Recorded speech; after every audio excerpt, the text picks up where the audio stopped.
REEO.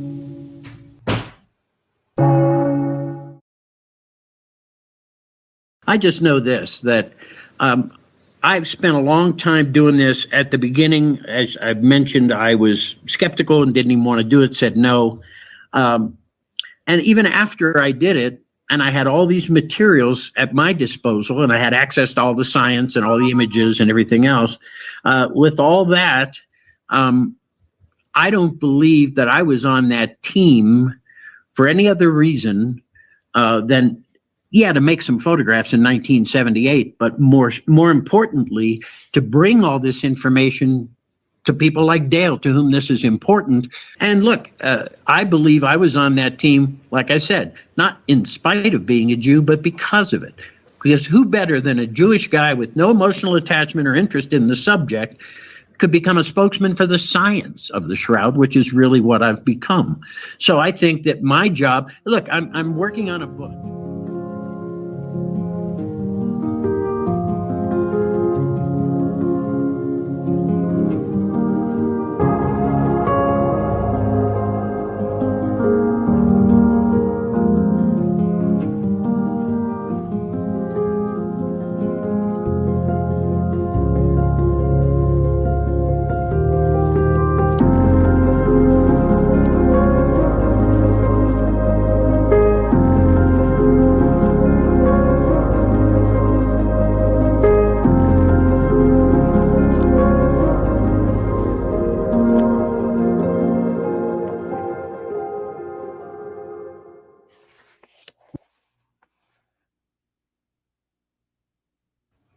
All right.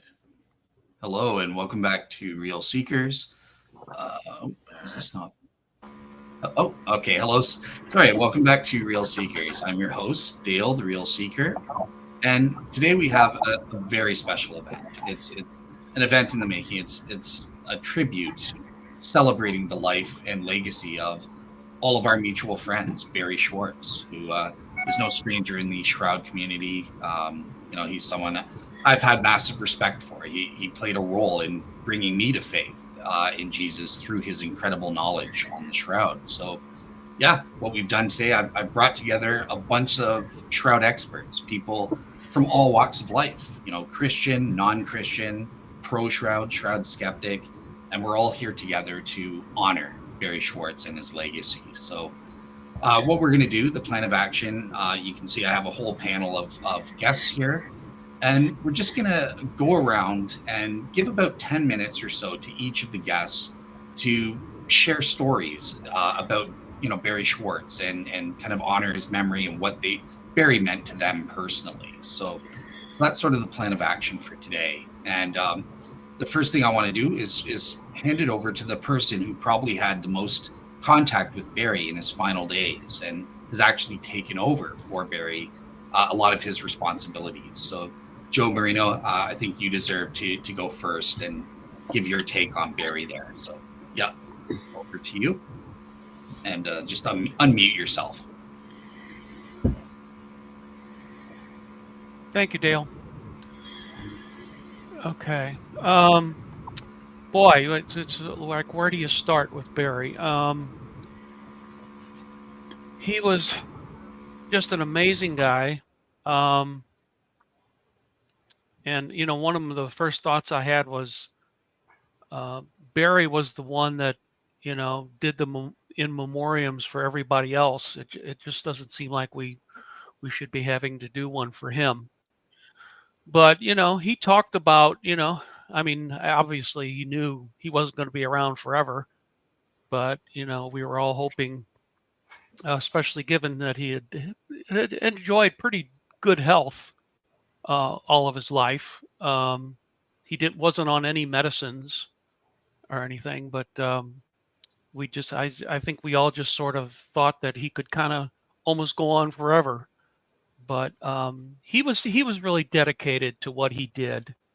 I mean, he was working for many years. I think he slowed down a little at the end, but for many years he was working 12 hours a day, 7 days a week. And he would tell me things like, he says, "Oh, I gotta got to get my eyes checked. I could tell my vision's changing. And, and I'd ask him if he'd made his appointment. He's, oh, no, I'll get around to it. He was always so dedicated to the job that he let things like that go, to a lower priority than they should have. But he touched the lives of so many people. And now that I'm seeing the Shroud.com emails come in and stuff, I mean, there's people that I've never heard of that are just giving these heartfelt testimonies about how, Barrie would spend hours on the phone with them and, help them so much. And, as busy as he was, he would always, it was rare that, that you could get off with less than an hour with a phone conversation with Barrie. I mean, he was just so giving of his time to so many people. And it's going to be hard to do that in memoriam for him. But I've already gathered quite a few quotes. Instead of doing just a regular in memoriam, I'm working with a group of other people, including some of the people on the program today. We're going to try to do kind of an extra special Barrie Schwortz page instead of just the minimum in memoriam that most people get. But if anybody deserves it, it's Barrie. He was probably had the best relationship with the Turin authorities of any American.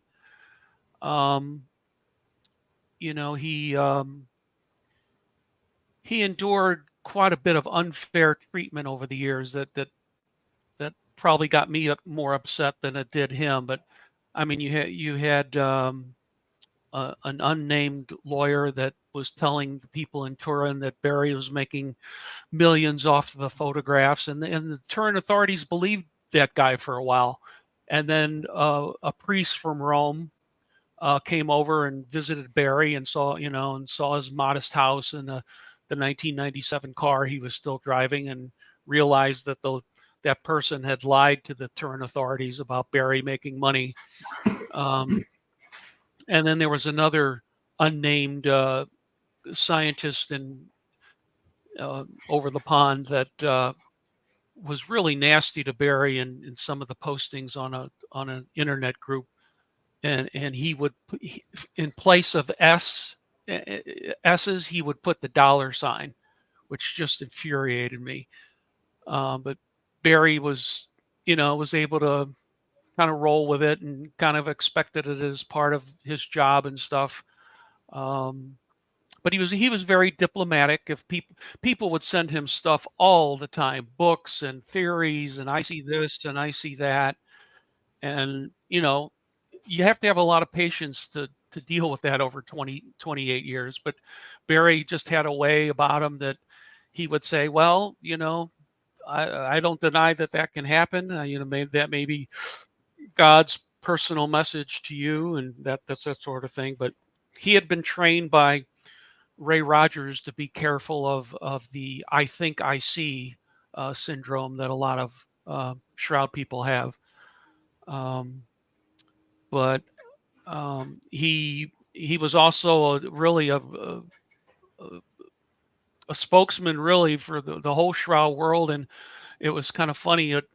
I think around 2015 or 16, he spoke to, I think it was 35,000 Ahmadiyya Muslims. And, he kind of noted the irony that here he was a Jew speaking about a Christian relic to Muslims. Who else could pull that off but Barrie? He had a great sense of humor. We discovered relatively late in our relationship that I kept I've always been a punster, as most of you people here know, and I somehow I kept it under wraps for a long time, and it finally came out. It was all in a gush in the later years with him, and he joined. I have a pun group. A couple of the people here are on that, and Barrie joined that, and threw in some witty responses sometimes to the original puns. He was a connoisseur of words, very articulate, very erudite, smart as a whip. I don't know.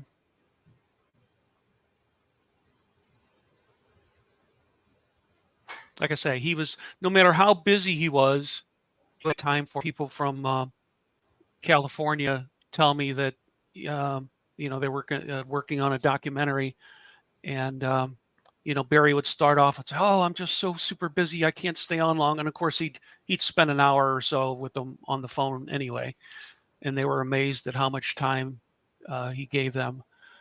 But he was just a prince of a man, and I'm going to miss him terribly. I did talk to him a few times, during his illness, and it was really sad because his son David told me that when he went to the hospital, when David took him on May 19th, Barrie told David that he thought, the doctor would just give him some medicine and he could go home. But of course, he went to the rehab and never even got home. And I feel so bad that he never got to see his 3 cats again, which he loved those cats. And fortunately, a neighbor of his adopted all 3 for him. But he was a prince of a guy, and that's I'll just leave it at that for now. All right. Hang on. Thank you so much, Joe. I really appreciate that. So at this point, we do have 3 panelists that do need to give their speeches, and then they have to leave early. So I want to go with them first, just to respect their time. And first we have up Bill Meacham. So over to you if you unmute yourself there.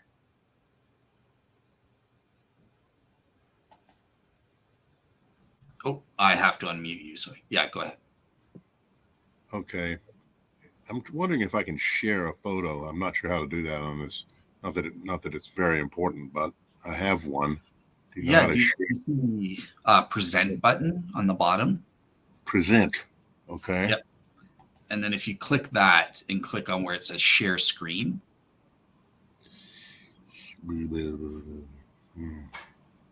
Don't see a share screen. Okay. No, you've clicked the present button, or? And then share screen. Yep. And then it should pop up like a little box. Yeah. Click on entire screen. I don't see entire screen. I just see 2 monitors, share screen. No, I don't see an entire screen. Okay. So not that it really matters. It's not that important to my eye. But I was just going to talk about this dinner that we had at Hong Kong U. But let's see, what does that do? Screen sharing was canceled. Okay. Anyway, it's a photo. I can send it to anybody who's interested. That was taken in 2007 when Barrie was visiting here in Hong Kong. He was he had been to the Philippines for a trip. He was invited by a group in the Philippines to give a talk and introduce an exhibit that they had prepared, or I think he had helped them prepare the exhibit. And then he came to Hong Kong for a visit and stayed in one. At that time, I had 2 apartments, so I put him in one over in Happy Valley. And I think it was in Happy Valley. Maybe it was this. Anyway, he stayed in one, and we went out. I took him out to several sites to see in Hong Kong, one of which was some Bronze Age rock carvings that he was most interested in. But on the way back, one thing that struck me was I was showing him some sites in Aberdeen, which is an old fishing community where there's a lot of boat people that live on boats, people that live on stilts. And I was pointing things out, and he started chatting with a woman there who spoke English, Chinese woman. And I would say, over there, and he glanced, and then he was more interested in talking to that woman than seeing the sights. And I thought, oh, that's kind of typical of Barrie. He was a people person, as maybe more than just a sightseer. But we had a good time. We went out to dinner, and he met my girlfriend at the time, and he stayed for I think 3 or 4 days. Met my dogs, so that was a good visit and a good chance to get to know him better. I met Barrie in person in 1996 when I visited Los Angeles with my girlfriend, and we stayed. Well, we didn't stay with him, but we visited him in his flat or his apartment or his house. I forget. I think it was a building, and he had one floor. I'm not sure if that. I mean, he was telling us when we were there that every night at about 7 o'clock he would lock it up tight, and he had several guns that he kept in the place. I think he kept one in his bedroom. Maybe somebody else knows more about it, but he said, yeah, it can be a dangerous neighborhood. So he had a kind of a fortress in Los Angeles. And he also took us out to meet Isabel, and we had dinner with her, and we had a long conversation there. And we were discussing whether it's possible to get DNA off the shroud that would be accurate, that would belong to the man of the image of the shroud. And people next to us were kind of eavesdropping, and finally they said, that is such an interesting conversation. And Barrie started talking with them for the next 5 minutes. So that was really my first encounter with him personally, although we had some correspondence. I even tried to find a letter, because the first correspondence I think I had was by letter rather than email. I only got email in about 95, I think it was. And then we, of course, corresponded by email after that. So, and like other people have pointed out many times, Barrie loved to talk on the phone.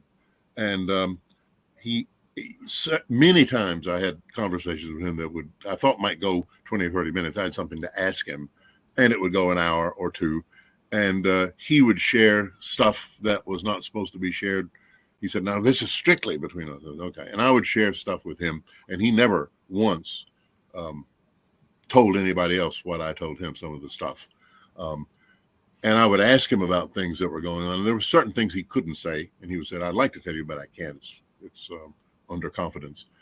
But we had, I would say 20 or 30 conversations that lasted an hour or two. So for me, it was a great introduction to the Shroud world that I sort of broke into in the 80s. And when I met Barrie in the 90s, it was a great way to get involved and know more about what was going on.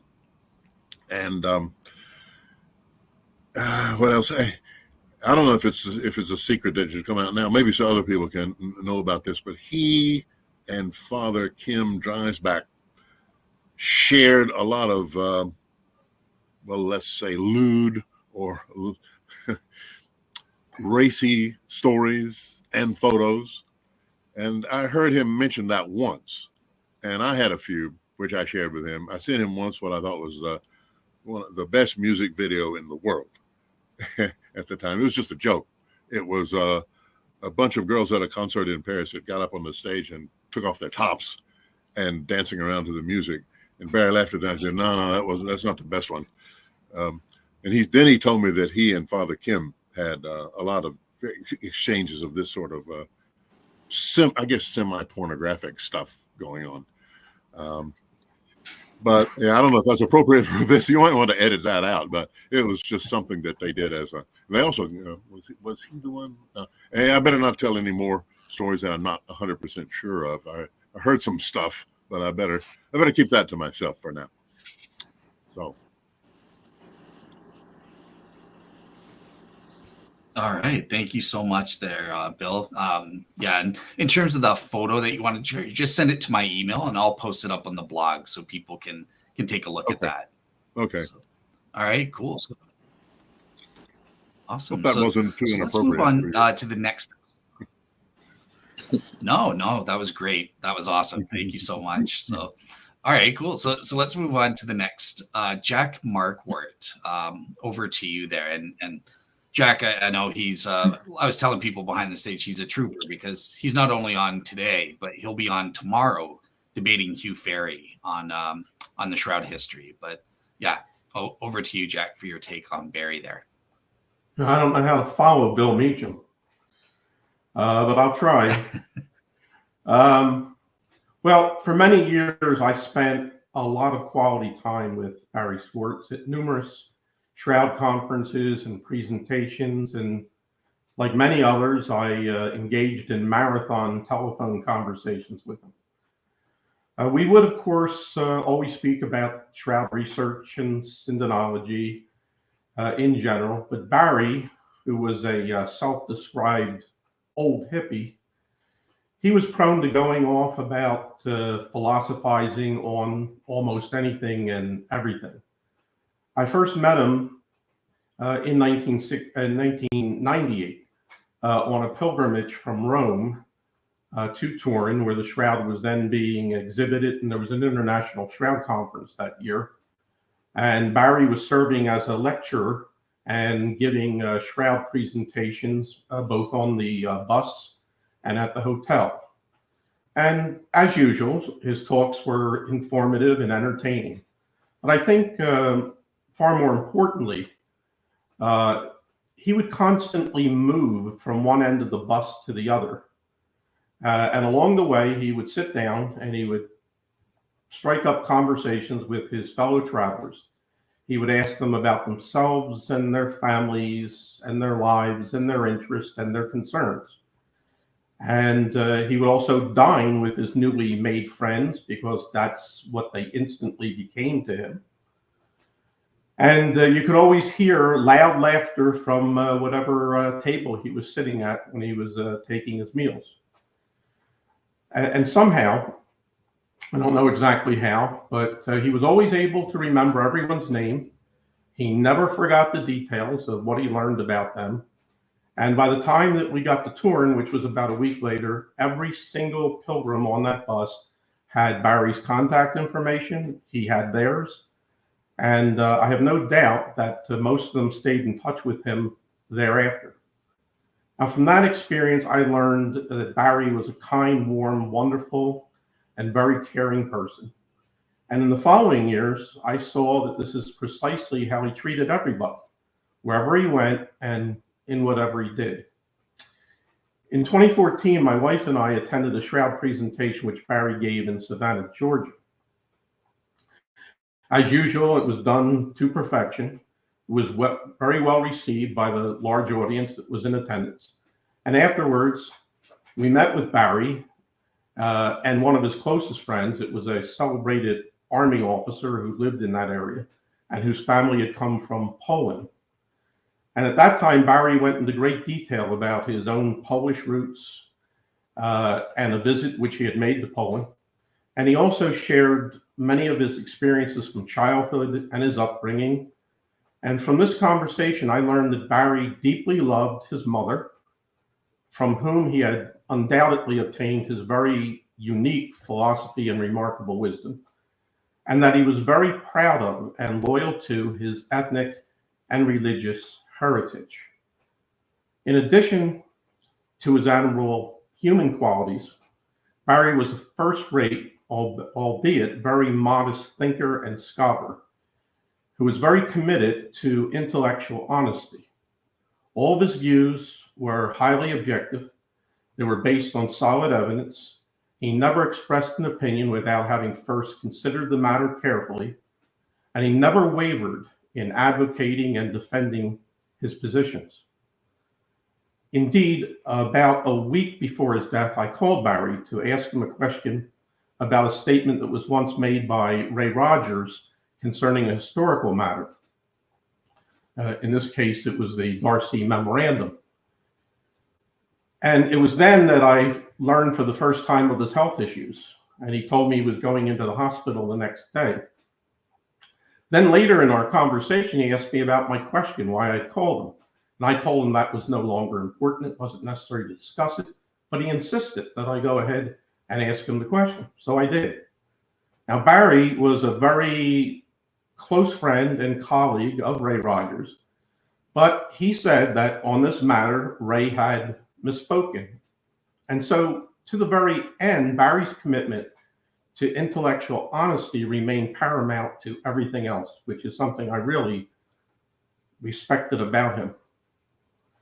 Barry's final words to me were precisely the words that he used that ended every one of our conversations. Now, my wife's name is Joanne, and Barry said in a very weak and raspy voice, "Give Joanne a big kiss for me." Now, that was the quintessential Barrie Schwortz. That was the Barrie Schwortz that I know, and I think that most people knew. Everyone knows Barry's Shroud legacy, his service on Stirp, his world-famous photographs, his incredible Shroud of Turin website, and his outstanding writings and his interviews. However, I hope that people also appreciate that everything which Barrie did in regard to the Shroud, he did in his God-given role as an advocate and an evangelist for its authenticity. I often told him that although he was of Jewish faith, I thought him to be, in both his words and his actions, more Christian than most Christians I knew, and never once did he protest this observation. I will always remember him with great love and admiration, and I pray that his gentle hippie soul may forever rest in peace. So I'd like to thank you, Dale, for organizing this tribute to Barrie and for giving his friends an opportunity to recount a little bit about the good man whom we were all so very privileged and blessed to know.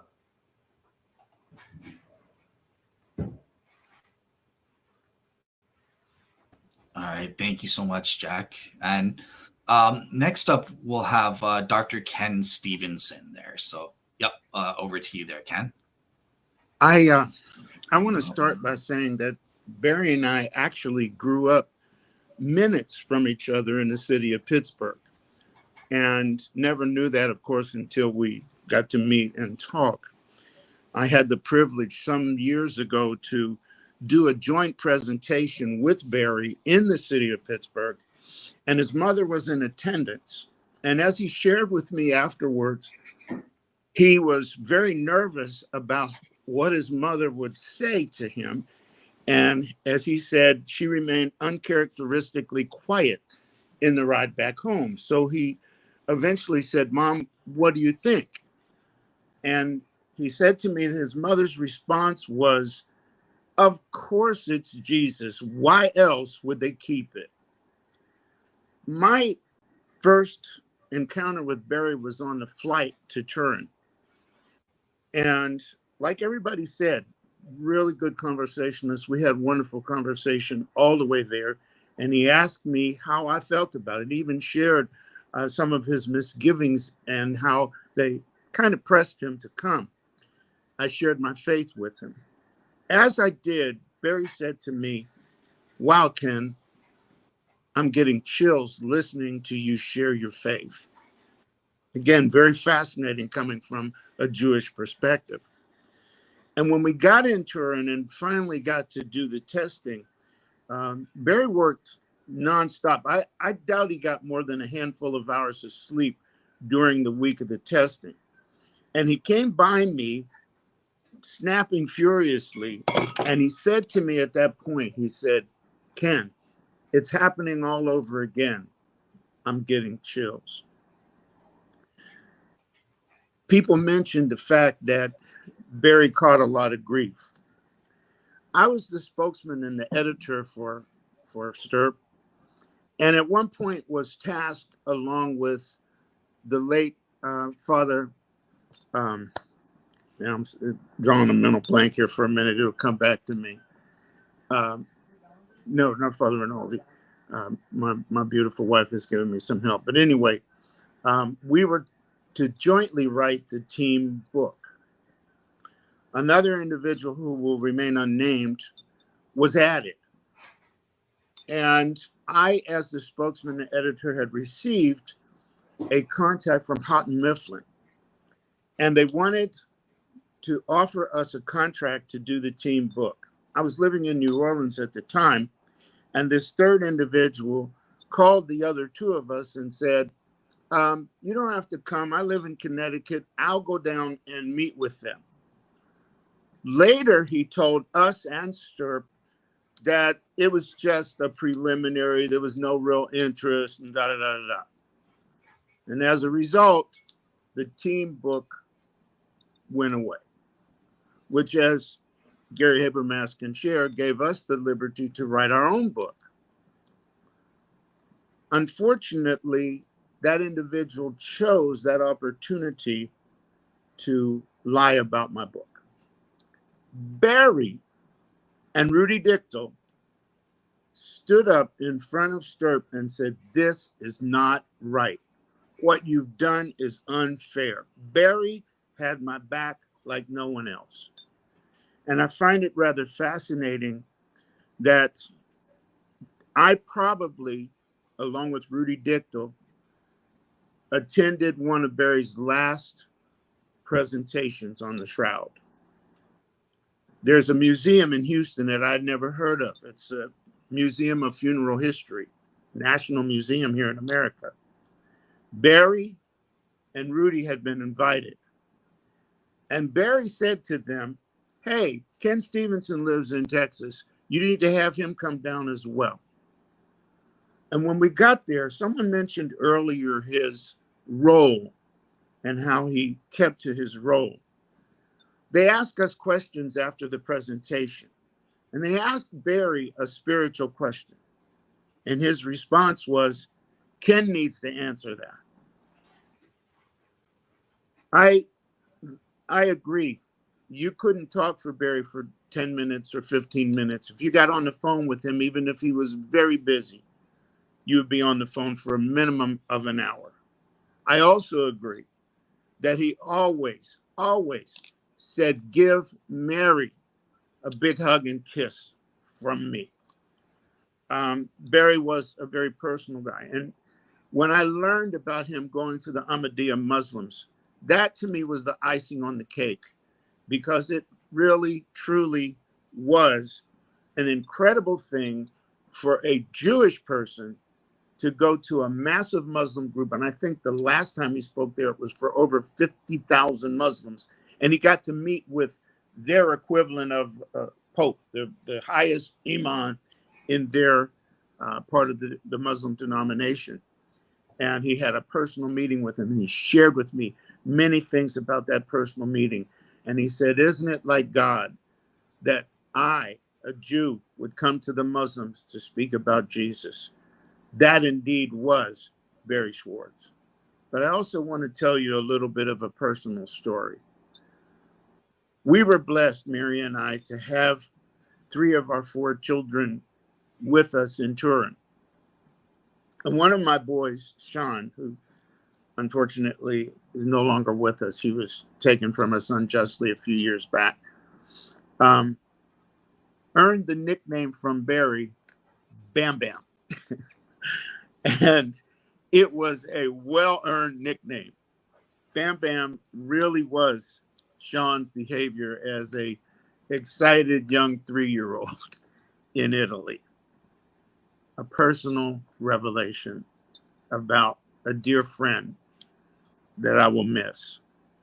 A lot of people wonder if Barrie actually believed in Jesus. And I've heard people say, well, he never came out and publicly confessed to be a Christian. But I like what I think it was Mark shared a little while ago. Barrie was an evangelist with his work with the Shroud. How else would you describe a person sharing the story of the death, burial, and resurrection of Jesus Christ with 50,000 Muslims? How else would you describe it? And the fascinating thing is, I believe I met that group of Muslims as the spokesman for Stirp. We had gone to a conference in London, and I handled all the media. When I went out, there was a group of Muslims who approached me, and I was fascinated. And I said, "Why would you be interested in a Christian relic?" And they said to me, "We believe Jesus was a prophet. And so therefore, if this is his garment, it would be a holy relic to us as well." And so then I understood why we're there. And now I say I believe Barrie was the one to take that story back to them years later and share the evidence of a Christian relic with a group of Muslims. It might be interesting to note that their motto, the Ahmadiyya Muslims' motto, is one of love. Malice toward none, love toward all. Very fascinating. Very fascinating. I'll miss Barrie. I did have a conversation with him shortly before he went into the hospital. It was basically catching up on old times and basically talking about the photos and some use of the photos and sharing with him how great it was to be with him and Rudy in Houston and how we needed to get together again. That's not to be. So let my words today, I hope, be seen by David and others who knew and loved Barrie. Barrie was my, like we like to say, brother from another mother. And I met his beloved mother. Our moms passed away about maybe a year apart. And I know how much he loved his mom when she came to that presentation in Pittsburgh, our mutual hometown. Barrie will be missed. And my thought is this: whether or not you believe Barrie was a Christian is up to you. However, when he sees that face, the face that he spent so many years studying, photographing, sharing, talking with people around the world with, it's only that person, the Lord Jesus Christ, that can say and determine whether Barrie was a true believer or not. Our opinions don't really matter. My opinion is that Barrie loved the Lord, and perhaps the only way he knew how to express it was by sharing the evidence that we all saw firsthand in Turin, and that he and I have continued to study, now going on nearly 50 years. Barrie, you will be missed.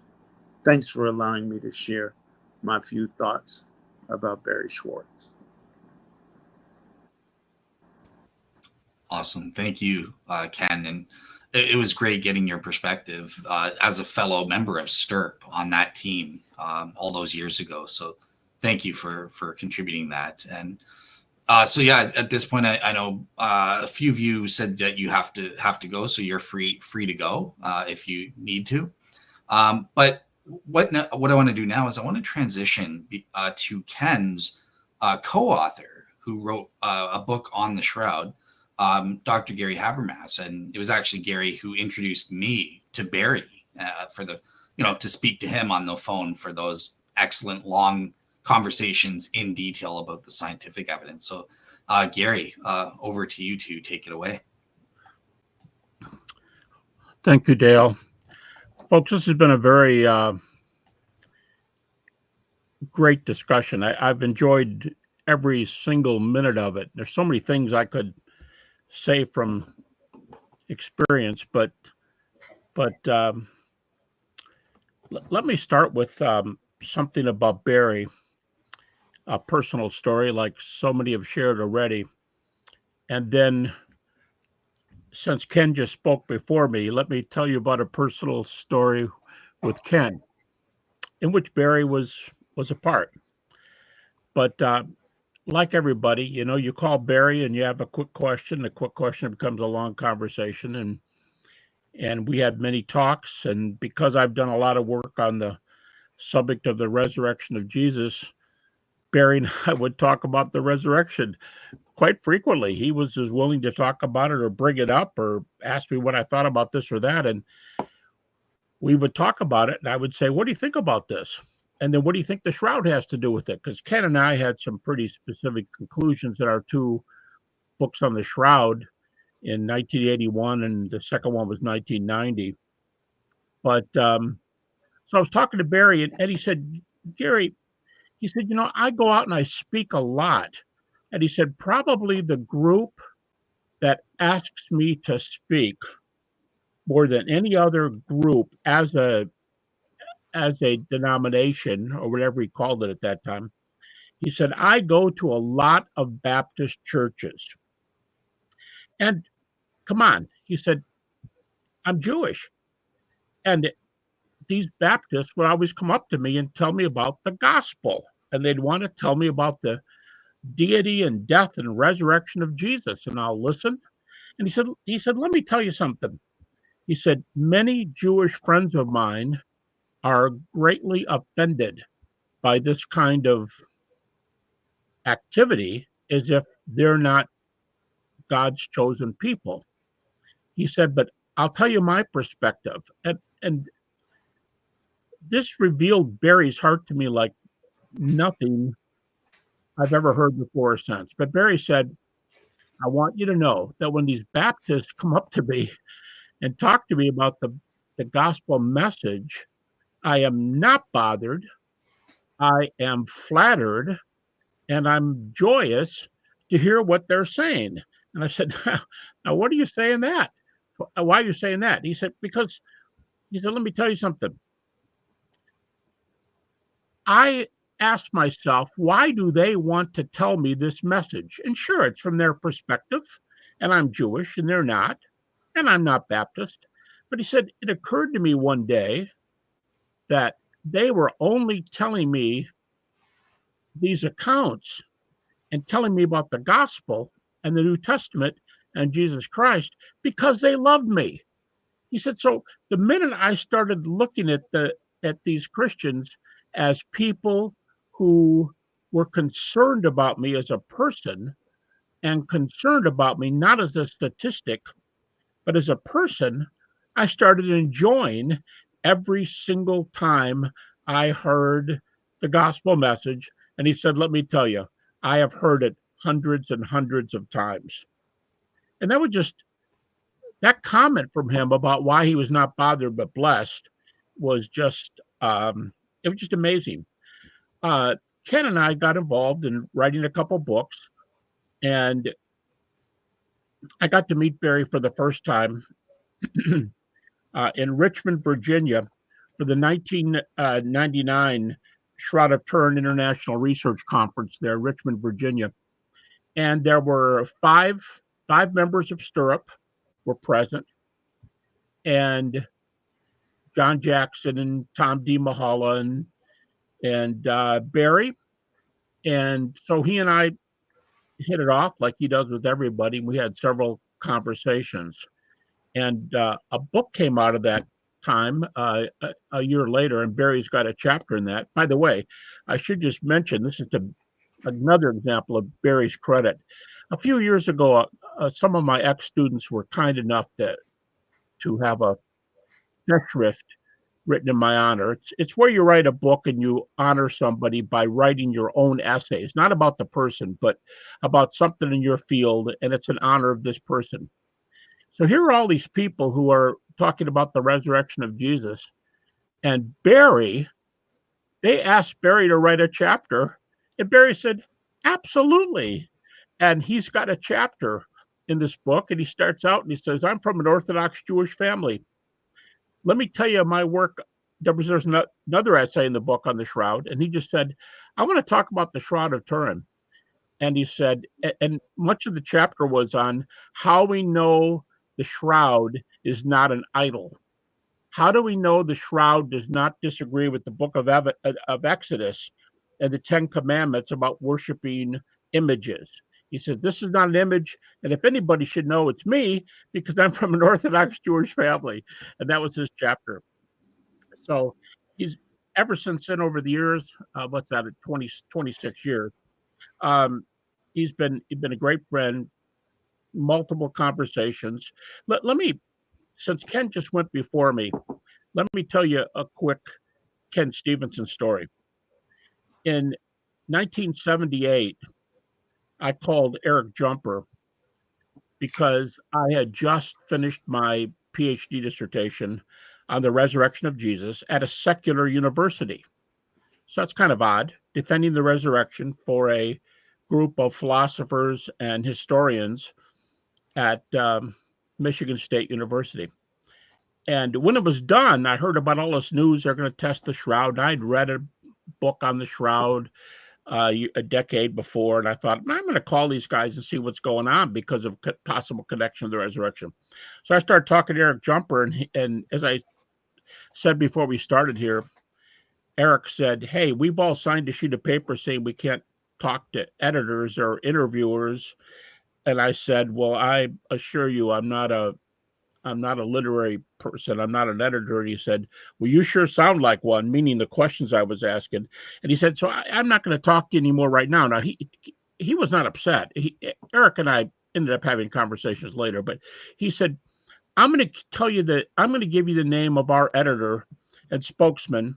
He was on our team, and you can call Ken, and Ken will talk to you like I can't, because that's his position. Eric gave me Ken's number. I called Ken that evening, and it was January of 1979, and they had already done the research and so on and so on.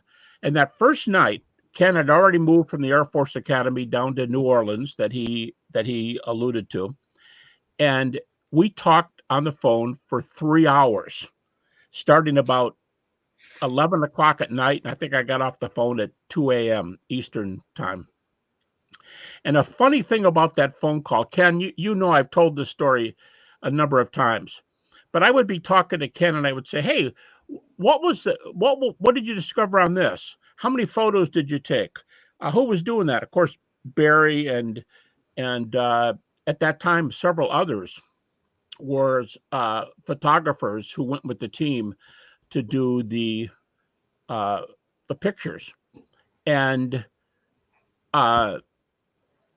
finally, I got to the end of what I really wanted to ask Ken. And I said, Ken, is there any possible connection between the Shroud of Turin and the resurrection of Jesus? And I've got this conversation taped with Ken's permission. And Ken would say, all right, I'll tell you about that, but turn off your recorder. And I turned off my recorder. And he said, the data on the Shroud that may point to the resurrection are like this. And he would say 1, 2, 3. And I'd say, I'm turning my recorder back on. And he goes, fine. And we went on and talked about other things. About 3 times, I asked questions about the resurrection because of the research I just finished a few years earlier. And Ken said, turn off your recorder. I turned it off. He told me some things in his opinion about the Shroud and the resurrection. I said, Ken, I'm turning the recorder back on. He goes, that's fine.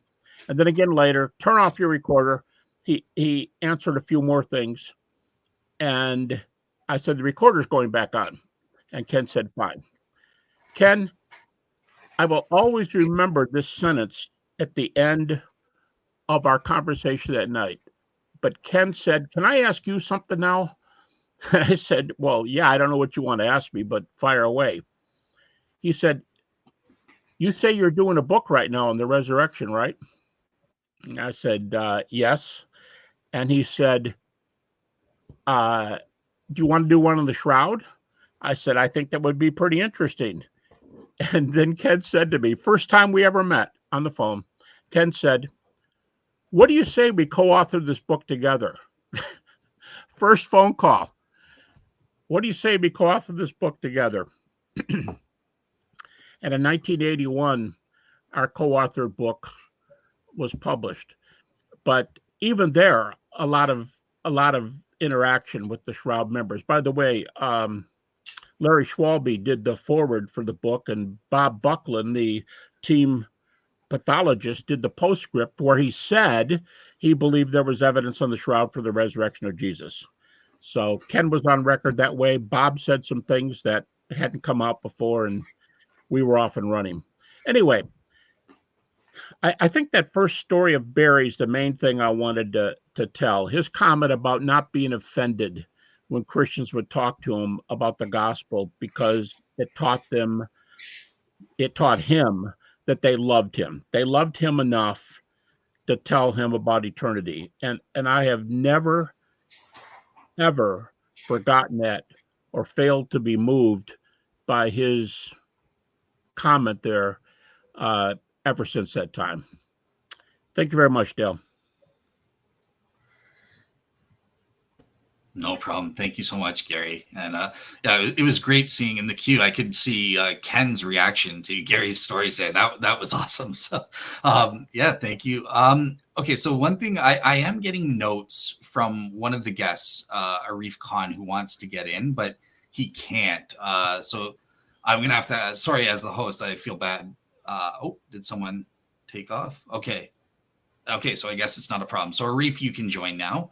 But yeah, while we're waiting for Arif to come, I want to go over to the next person. And so someone who's really important, the current head of the BSTS newsletter is Michael Kowalski. So I think he has some interesting stories to share about Barrie there. So over to you, Michael. Oh, you have to unmute yourself there. And let me bring you up. There we go. Yep. Thanks, Dale. Actually, unlike probably everyone, and certainly most people on the call, I've never had the pleasure of meeting Barrie in person, which is a real regret. But over the past 4 years, I've had a lot of email conversation and correspondence with him. At the time, I feel like I really have got to know him pretty well, because Barrie, being Barrie, he wrote emails in a very personal way. However, I had known Barrie, or at least I'd known about Barrie, for a long time before then, because although I didn't really start taking a deep interest in the Shroud until about 8 years ago, it'd always been a topic that had fascinated me. And if there was a documentary on TV about the Shroud, I would make sure I tuned into it, or if there were newspapers or magazines with articles about the Shroud, I'd go and seek them out. And of course, quite often, Barrie would pop up in these things. And so I always knew he was one of the leading experts on the Shroud.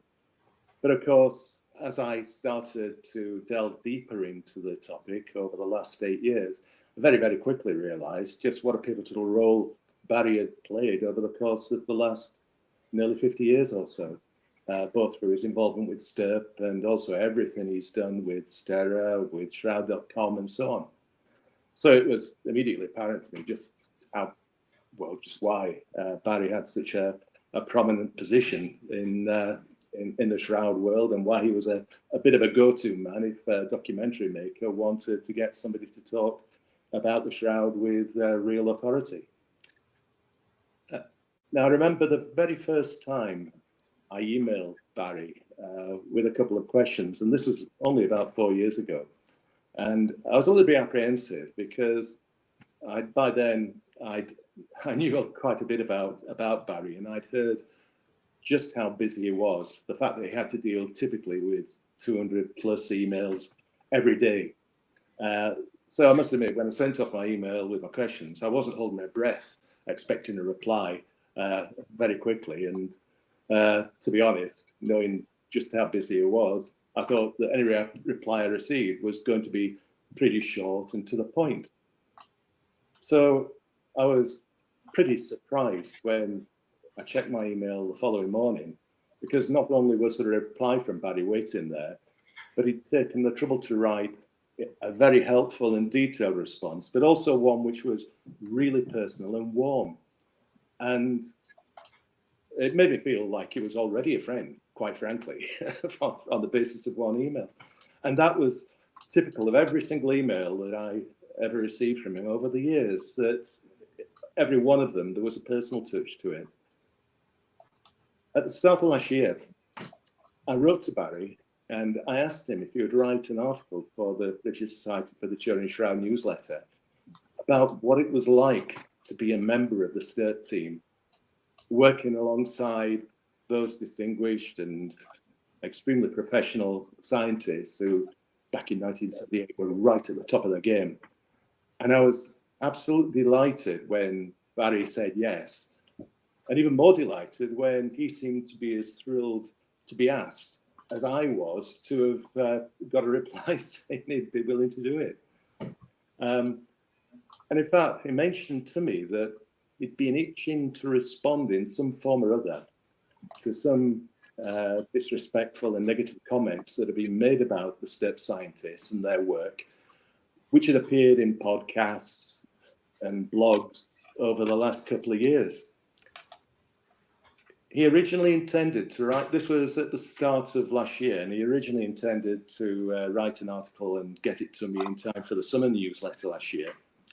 But Barrie, having the commitments that he had, clearly other things got in the way. So it eventually appeared as the cover story of the December 23 issue. In fact, this is it. The article was called Enough.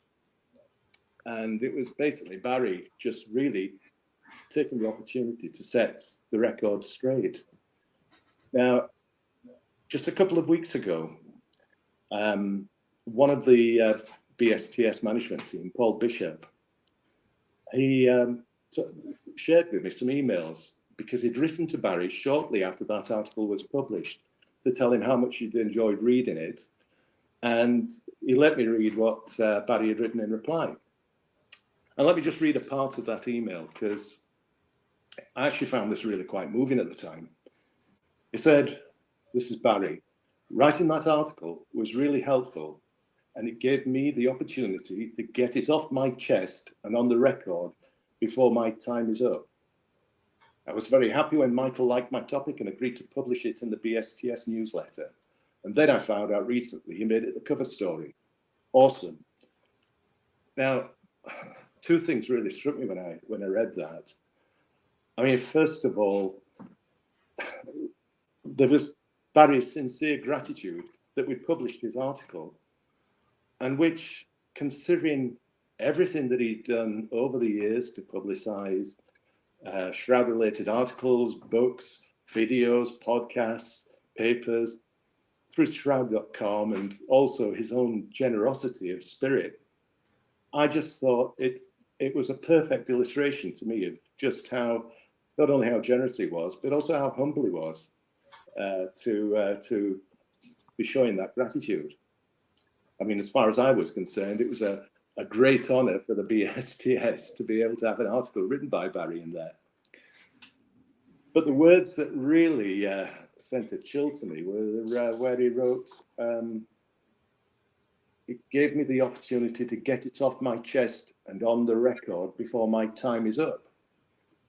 I, like Joe mentioned earlier, I couldn't have, Barrie, he always seemed so full of life and so full of spirit that I imagined that he'd be going on for years and years to come.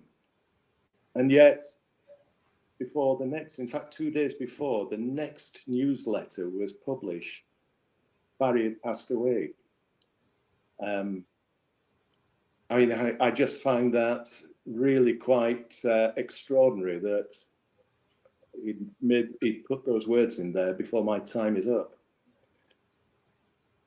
A few years ago, a very dear and wise friend of mine explained to me that, she said, we all have a life plan. We don't all know it, and we don't all engage with it, but everybody has a life plan.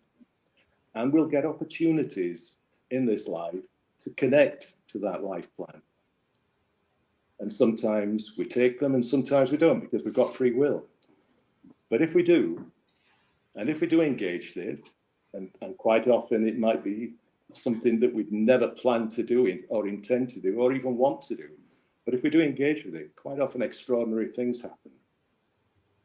Now, when I look at Barrie's presentations, and I've watched many of them over the years, and quite often he talks about his life, and he makes the comment that he knows that God was using him to do his work. And when I look at that life, the fact that he never really felt committed to the Sturt team until Don Lynn mentioned a few points to Barrie about how Jesus would have wanted a Jew to be on the team. That made him go. He then later struggled with being convinced of its authenticity for several years. But then as soon as he finally came to accept that the Shroud was authentic, well, everything seems to have happened from there. Barrie, he founded Shroud.com, he founded the Shroud of Turin Education Research Association. His photographs, there's probably never been a slide presentation on the Shroud that hasn't featured a photograph by Barrie. So loads of people around the world know of Barrie's work. And when I think that this was a man who, his role on the Sturt team was perhaps one of the most humble of the roles. He was the documenting photographer. He wasn't a leading scientist who was going to be engaged in understanding how the image was formed. His role was documenting photographer. And yet, it's because of Barrie that all the other work is so well known today. And there's probably nobody who can claim to have done more than Barrie to raise worldwide awareness of the Shroud. So I'm sure he's done everything he needs to do in his life, and I found it really quite extraordinary that within a month of hearing that Barrie was seriously ill, he'd passed away. And I do think that was a grace. He didn't have to undertake all the dialysis, all the chemotherapy. I'm sure that there was some friends calling him and Jesus calling him saying, you don't need to go through that, Barrie. You've done all your work. Come and join us. So I'm sure there's been a party or two with the Sturt members who've already passed and Barrie's family. And over here, we can treasure the memories. I know I do. And I know everybody else who's have connections with him will treasure their memory too. So thank you, Dave. No problem. Thank you so much, Michael. And at this point, I do want to transition because somebody did mention, I think it was Ken, that how important the fact was that Barrie was not just helping Christians and that sort of thing. He was helping other faiths, including the Ahmadiyya Muslims. And I see here, better late than never. We do have Arif Khan, who has actually worked closely with Barrie and within the Ahmadiyya Muslim movement. So, Arif, I want to go straight over to you to go ahead there. Yeah, thank you very much. So, yes, my name is Arif Khan. I'm based in London. I'm part of a magazine called the Review of Religions magazine, which was established by the Ahmadiyya Muslim community over 100 years ago. And it's a comparative religion magazine. And I've always had an interest around comparative religion. We had covered the Shroud of Turin a couple of times, maybe 3 or 4 times over the last 20 years before we had this interaction with Barrie. And originally, he was, as everyone's already mentioned, as soon as you reach out to him, very warm, very responsive, was able to help provide photographs originally to support other existing articles. But then further down the line, he wrote an article for the magazine specifically that we featured. I think at the time there was this theory going around about, is the Shroud a medieval photograph? So he came back and kind of disproved that, and we published that. Then for the next part of the story, I have to explain one of the traditions of the Ahmadiyya Muslim community, which is a sect within the wider Muslim world. The Ahmadiyya community have this annual convention in the UK. It's been running for probably over 50 years now. And it's a gathering mostly for its own members. We typically get around 40,000 people gathering in the Surrey countryside, the English countryside, over a period of 3 days. The primary reason for that is for the community across the world to come together, enhance ties of brotherhood. We spend time with friends from the community and colleagues from multiple different, countries who maybe we haven't seen for a while. But we also do invite external guests as well, members who are not part of the community, like politicians or, other faith leaders and other community leaders from a range of, all the faiths you can imagine, people from all over the world and all continents. What we started to do was the Review of Religion started to create an exhibition at this annual event as well, so that while guests and those maybe not familiar with the community are able to kind of learn a little bit more. But the primary, if you like, target audience for this community really was members of the Ahmadiyya Muslim community. So that would be who would come to this convention. We had this idea that I wonder if Barrie would come along to this convention. And the idea was, well, he's just helped us feature, write this article, provide some material. I wonder if, we would be able to get him to come along to this this event. And I was tasked with, why don't you get in touch with him and find out? So I'd only exchanged a few emails with him before. But as we all know, Barry's so gracious and so generous with his time that, a couple of emails later, we were on a live video call. And honestly, I was starstruck, to be honest. This was a man I'd, admired, watched for, 20 years from when I've been interested in the Shroud, on documentaries, on major TV channels. So, and also, as we know with Barrie, he's very good at talking. So we were in full flow, and I was sitting there thinking, this is wonderful. I'm loving this conversation. How do I get this round to inviting this person who I've never met to travel, halfway across the world, across the Atlantic Ocean, and come to the UK to attend a convention with a community he's never experienced or even heard of, really? And I was struggling. And I was very lucky because he was talking about the last time he came to the UK, and he kind of gave me a lovely way to link in. He said, oh, I still have some money. I still have some British pounds there that I never got to spend. I wonder if I'll get a chance to spend this, £10 note, I think it was. And I was like, well, absolutely, Barrie, about that.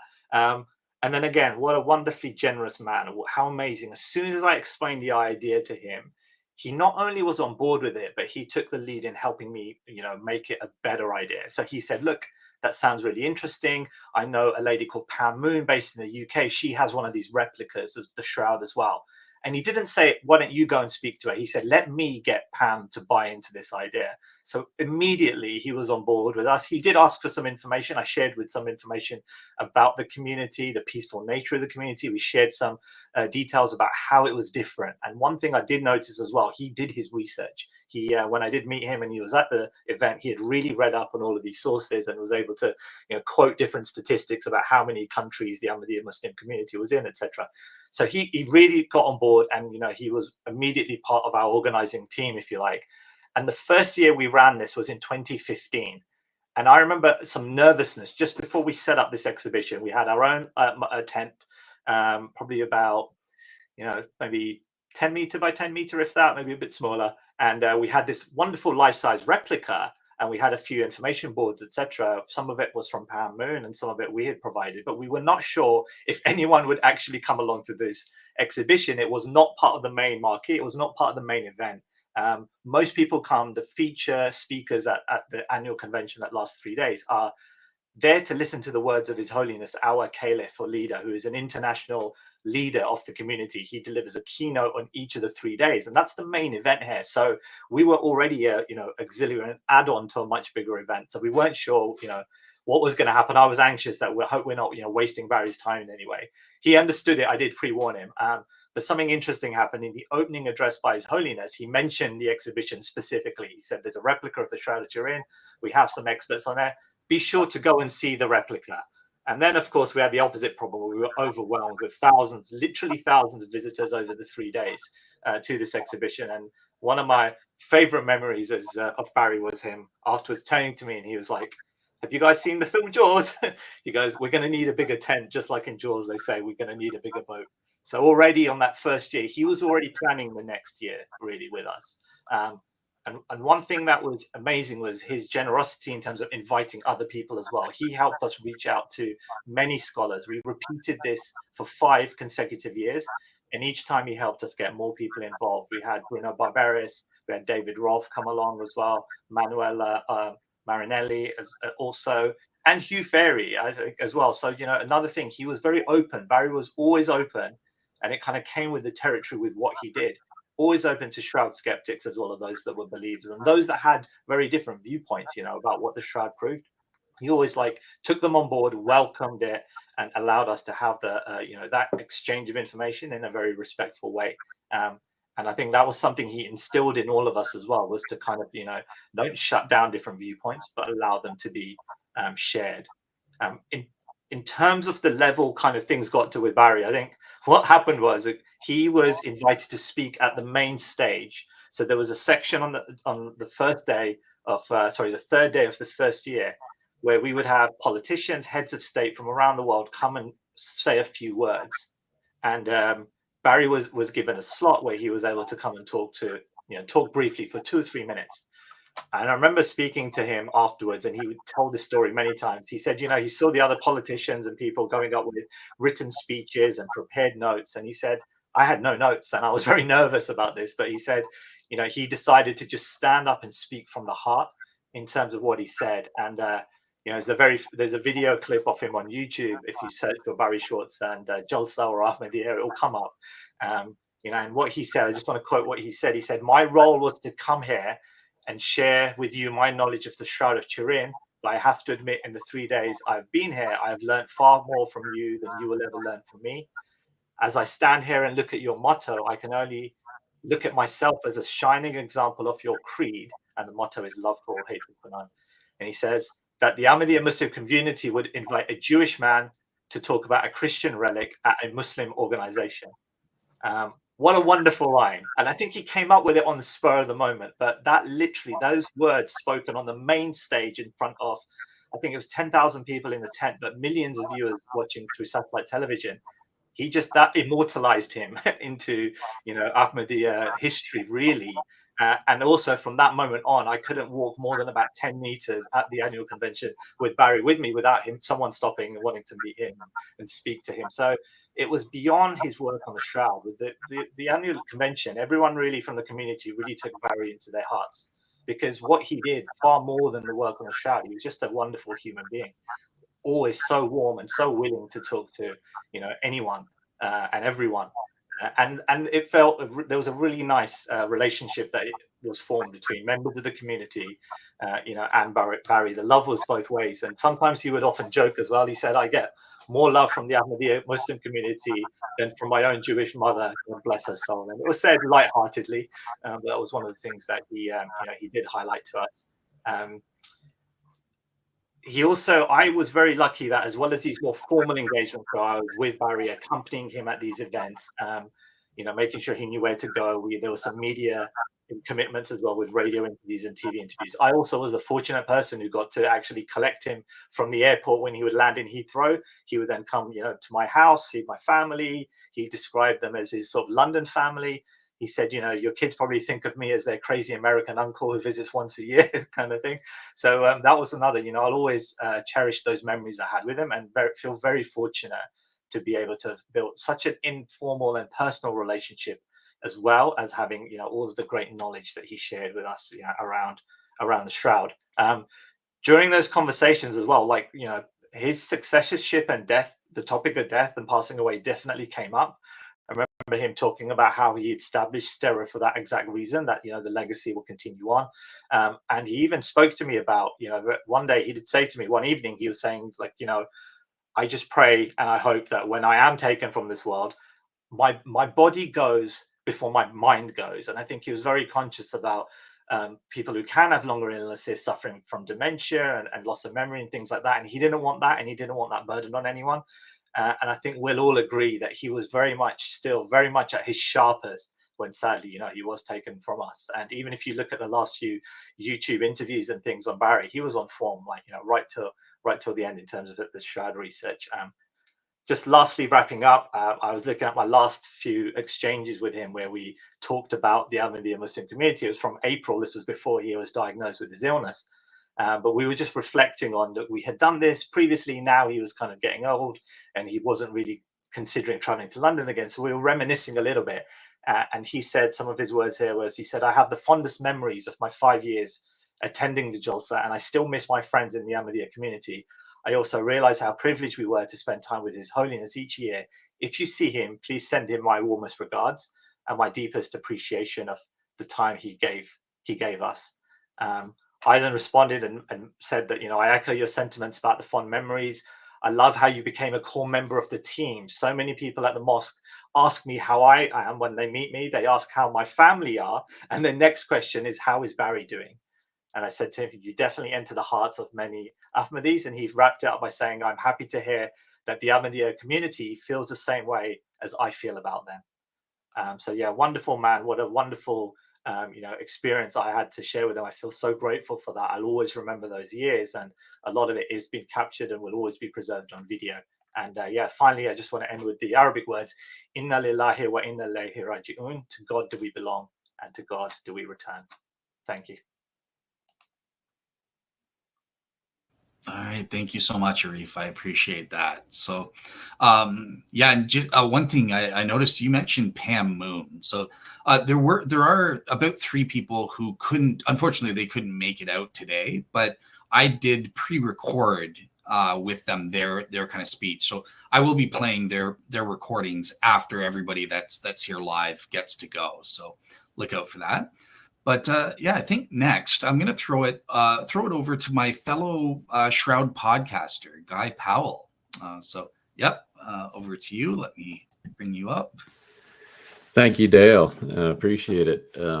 You mentioned podcast. I met Barrie virtually, more or less on a podcast. But prior to that, I had written a book and I wanted to get and purchase one of the Shroud images that he had, and so I sent an email in, and he then actually called me back, and I was so surprised that he would take the time out to call me back, and we talked for a little bit, and the little bit turned out, of course, into about an hour and a half, and then I think it was probably 2 hours, and I finally said, "Hey, I got to go get some dinner. It's my wife is starting to bother, starting to complain." So many people have talked about him being willing to talk, and I was always very surprised about him being willing to to talk as long as he did and take as much time as he did. And whenever I had a question about the Shroud or Shroud.com or whatever it was, he would answer that question, and we would then, of course, talk for so long. Right after I got done with my book, I wanted to start a podcast and a podcast series, and I thought, well, Barry's probably, he probably wouldn't say yes, but I thought I'd just go ahead and ask him. And I will admit I was very surprised that he, he was willing to be on my podcast. So he was my very, very first podcast guest on the backstory of the Shroud of Turin. And it was kind of funny because then when we got to the scheduled time to do it, we got onto Zoom, and we're sitting there and talking on Zoom, and we hadn't even started the podcast yet, and we're talking and probably an hour went by before we even got to the podcast. And I said, "Oh man, I wish I would have been recording all of that, because everything that he said was just so prescient and so interesting and so valuable." And he certainly, during that time and during other podcasts that I'd done with him, he educated me so well and was willing to, take the time and do that. It was kind of funny too, though. Here, you can see me sitting here, and we had been on, a handful of podcasts together, and I got to meet him. And Ken mentioned the National Museum of Funeral History. And Barrie was going to talk there, and Ken was going to be there, and Rudy Dichtel was there, and there was quite a few other folks there, Cheryl White and Myra Khan, and it was kind of funny. So we get out there, and and he showed up, and we're walking around. I'm walking around myself through the museum, and I hadn't really seen anybody yet. I got there a little bit early, and then Barrie, he was walking around, and we ran into each other there, and he says, "Man, Guy, I never realized how tall you were." And so he used to kid me about how tall I was, and he immediately started to call me, brother Guy, and I was always, he took everybody, and including me for certain, right into his heart, and he was so friendly, and immediately we were friends, and I really appreciated that more than could be imagined. And I said, the Shroud world is really represented by Barrie Schwortz and what he was able to do, and him being Jewish and the Shroud being Christian was kind of an interesting dichotomy, and yet he was he would talk about that. He said, well, whenever God wants something done, he'd send a Jew.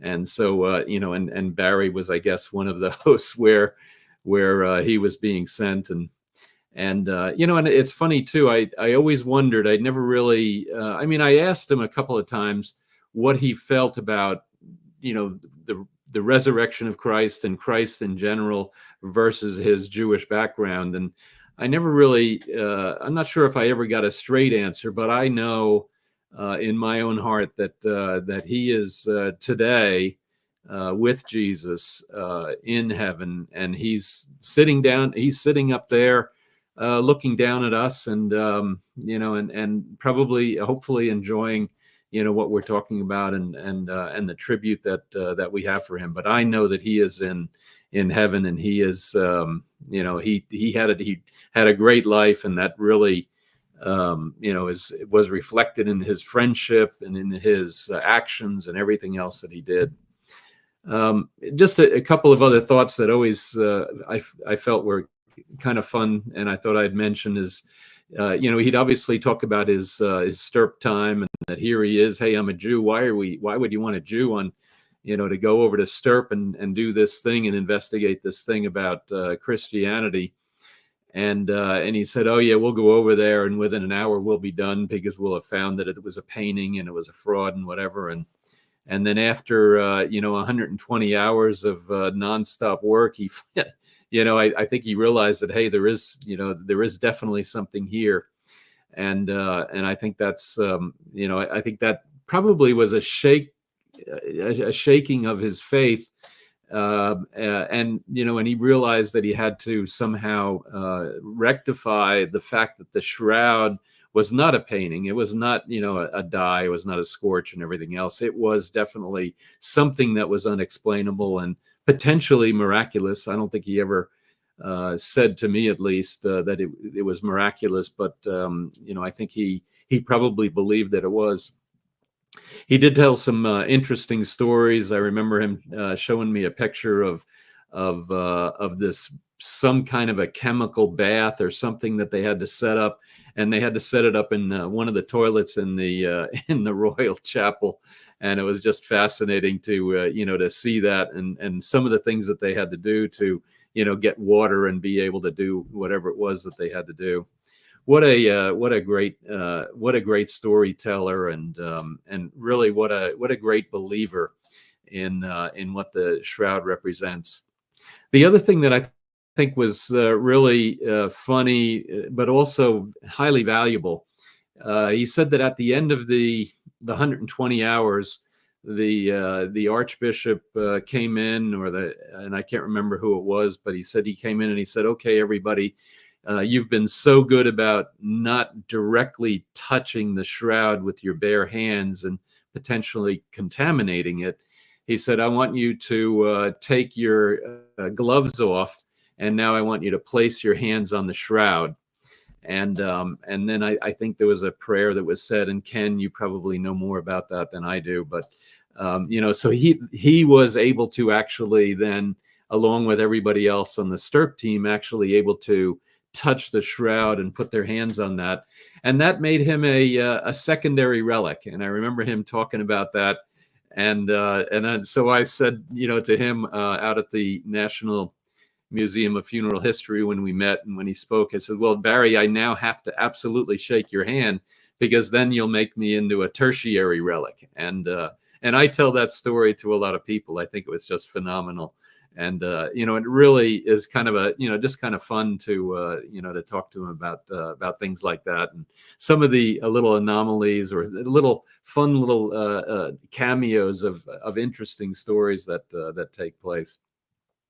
I remember him talking about Dr. Fry and using the sticky tape, and the Stirp team had come up with this applicator, and in the National Museum of Funeral History is the applicator, so that you would put the tape on, that was a special tape, so that it wouldn't leave any residue that might show up in over the coming years and centuries and millennia, and so it wouldn't leave that residue. And I remember him and all of the other scientists, they gasped when Dr. Fry took out his little roll of Scotch tape and put that, and applied the Scotch tape without using the applicator, without using this special tape. And he used the Scotch tape to, to collect his samples. And everybody just kind of said, hold on, don't do that again. And so there was an interesting story that way, and just phenomenal.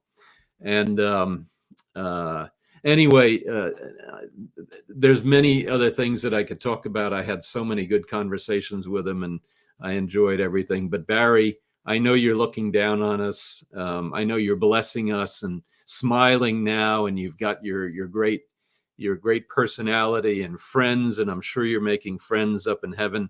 But I really want to thank you for everything that you've done, and may you rest in peace, and really appreciate everything you've done for me. Dale, thank you so much for allowing me to speak. No problem. Thank you so much, Guy. I appreciate that. So, yeah, I think at this point, I want to, look, me and Guy, in terms of podcasting and interviewing the Shroud experts, we're kind of newbies, because long before us, there was Russ Breault, who did amazing interviews, I think going back to the 80s or something like that. So, Russ, I want to turn it over to you to give your take on Barrie there. Well, thank you, Dale. Barrie was certainly a special friend to me. We've known each other since we met in Turin in 1998. So I guess that's 36 years ago. And it was certainly an honor to be asked to be part of his board of directors. So the, Barrie always said that he was going to write a book, but, he was so busy, he never got around to it. But he had the title, and the title of his book was, "This Was Not My Idea." And I always thought that was funny, because Barrie, it's just, he always wondered why he was selected to be part of this team. And I think he tells the story of, I think it was Don Lynn who told him, that says, well, listen, we know you're Jewish, but just go along with this, and one day you'll figure out why you're here. And I think it was 17 years later when he, in 1995, I believe, is when he started Shroud.com, which is really, having just written a book myself, and it was unbelievable how many times I accessed Shroud.com for various references and things. And so, part of the mission of Stera now, he was so wise to actually form a nonprofit so that it would continue on. And part of our mission then is to make sure that Shroud.com does keep going on and on and on into perpetuity, because it is such an incredible resource for the world of the Shroud. And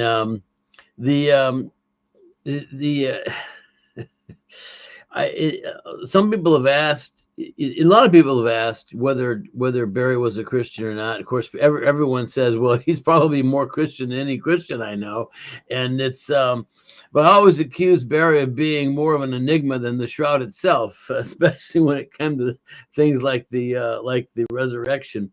But I did have a talk with Barrie about maybe about a week before he passed away, and he was telling me how he was going to, at this point he was on chemo, he was doing dialysis, and he says, Russ, I really just want to take all this stuff off. I don't want this. And I said, well, Barrie, it's, when it's time to go, it's time to go. And I asked him, I said, I hope you've made your peace with the man on the Shroud. And he said to me, Russell, what else could I do? And that was as good of an affirmation of faith as I think anyone would ever need or want. And it's so I think we all know where he is, and we'll meet him again, and without any question at all. Barrie was famous for using a quote from Sherlock Holmes, and I'll read it to you. And he always says this. He says, when you have eliminated the impossible, whatever remains, however improbable, must be the truth. And it's such a great quote that he used all the time to explain his involvement with the Shroud, because it's, as improbable as it may seem, that the Shroud could actually be the authentic burial shroud of Jesus, and why he would be involved in it. It's just that, when you've eliminated the alternatives, then as improbable as it may be, must be the truth. And so I've been to his apartment in Los Angeles a few times, and then of course he moved to Colorado. I've been to his house a few times, and Barrie, everyone here in these dedications has talked about how, talking to Barrie for you can't talk to him for less than an hour. It's like you're in it for a 1 hour minimum, and it's and sometimes I would email Barrie, because I didn't have an hour, and sure, I'd email him a question, and sure enough, he'd call me, and we'd be on the phone for an hour anyways. And Barrie is just such a magnificent, magnanimous man, and he is be tremendously missed. We all know that, and it's I'll just leave it at that. It was a great privilege to be asked to be part of his board, and now the board picks up the work to make sure that we carry his work on for as long as possible. So thank you, Dale. I appreciate you allowing me to speak.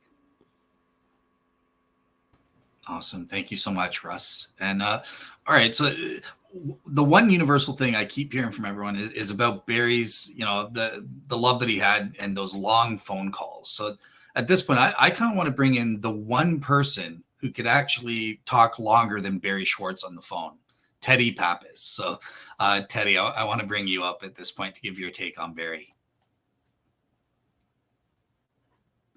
Oh, and you're muted, by the way. Well, all I can say is that a very close friend of mine gave me some very sage advice many years ago, and about people. And she said there are two types of people in this world. There are givers and takers. And our Barrie, he was a giver. And he was, from about 4 years ago when I never had the honor and privilege of meeting him in person. Although I have had this marathon conversations. Ours would generally be anywhere from 3 to 5 hours. And in terms of our conversations, and they were always just such a tremendous joy. I'd always, when I'd finish a conversation with him, I would just feel so uplifted and joyous and just enthralled with all of the new things that he was teaching me and listening to the backstories of things. It was just, he always had a pep and a spring to his voice, and always such a big heart and a good heart. And I think that the classic word that describes him is the Yiddish word meaning mensch, and he was a mensch. And that's, I think a very high compliment to him. He helped me so much. Anytime, either when we would have discussions within the Shroud Science Group, when there was something that he had, good knowledge about, He was always quick to respond and give great explanations of things. And many times I would email him with questions, and sometimes I got some good explanations via email, but a lot of times it's like, well, it's easier to just talk about it. And I was, and so I'd get a call from him, and I would get so much wonderful information. And many times I would take notes with certain things that he would mention to me, because I knew that what information I was getting, it was from someone who was directly involved with that investigation. He was part of that. Barrie understood the tremendous, I don't know if responsibility is the word, but when someone is privileged to be involved in something, as he was involved in, having his hands on the shroud, studying it for 5 days, taking pictures of it, he knew that he had so much knowledge that others wanted and many people needed. And he felt that responsibility, and that's what prompted him. He said a friend of his had said something about, I'm sure somebody can tell this story better than I can, but something that prompted him, a discussion with a friend that caused him to then start Shroud.com, because he knew he had all of this information and he wanted to share it.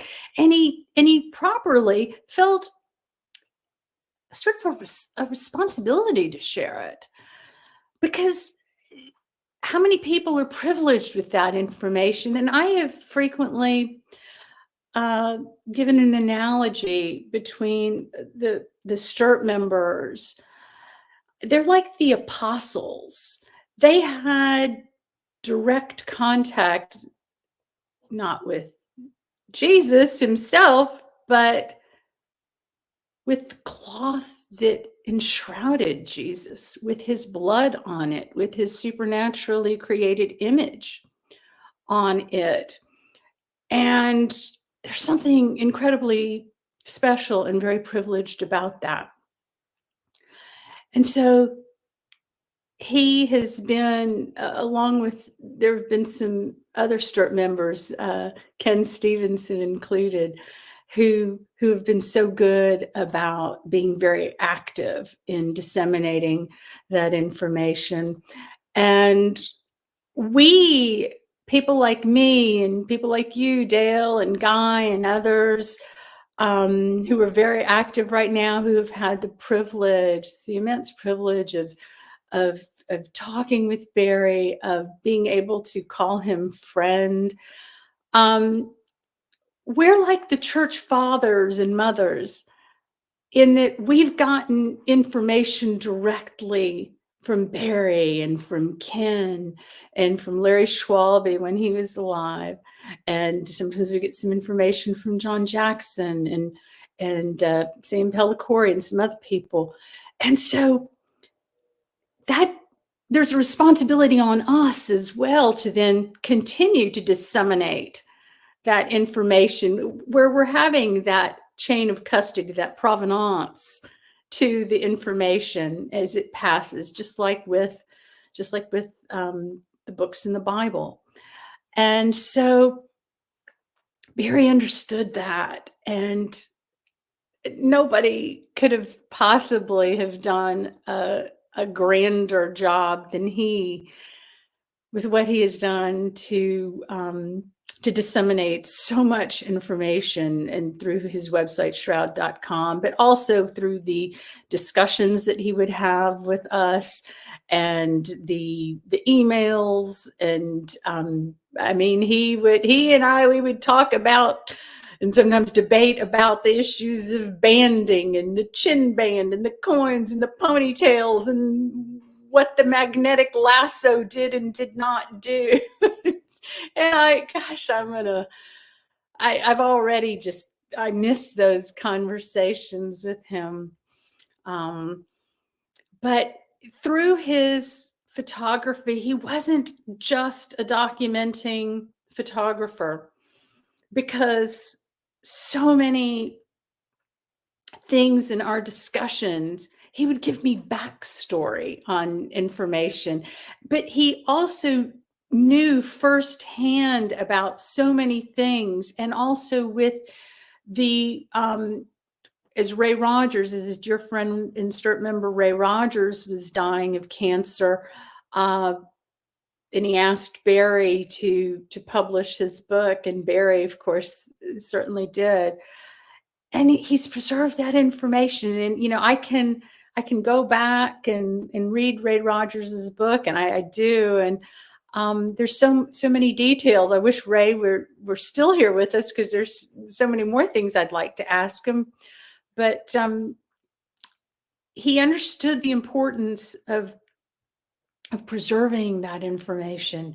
And one of the things too, a lot of times, you know, he would help me.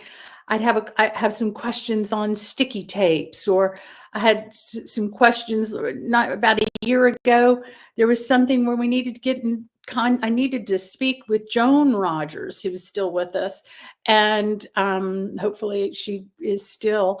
And Barrie contacted her for me and told her that there was this, you know, lady that was needing some questions, because this had to do with work that Joan did with the sticky tapes. And so Joan, she responded, and as she goes looking through Ray Rogers's things, she found out Barrie thought he had all of Ray Rogers's Stirp stuff. She ended up finding out there was a box that had some additional information. I don't think Barrie's had. He initially got some information that I needed from it. He found the information that Joan told him about, but I don't know if he's had a chance to just go through the box. So you know, that I think there's going to be, who knows, some hidden treasures in these boxes. But I mean, it was so kind of him to always, you know, help me. And you know, gee whiz, I need lots of help. There were so many things, that technical details, things that I wanted to know, and he was the man that could answer them. And he was there, and like I said, he could give me the backstory, and so many of these backstories were just absolutely charming and funny, and just very enjoyable to hear. But when it was announced that the Shroud conference would be in 2025, it was right after it was announced. I don't think I let a full day pass, maybe a day, and I emailed him. And I told him, I said, well, no, you know, you think a Jewish mother is, you know, good at nagging. I said, you ought to check out Greek mothers. And I said, you know, you can call me your honorary Jewish mother.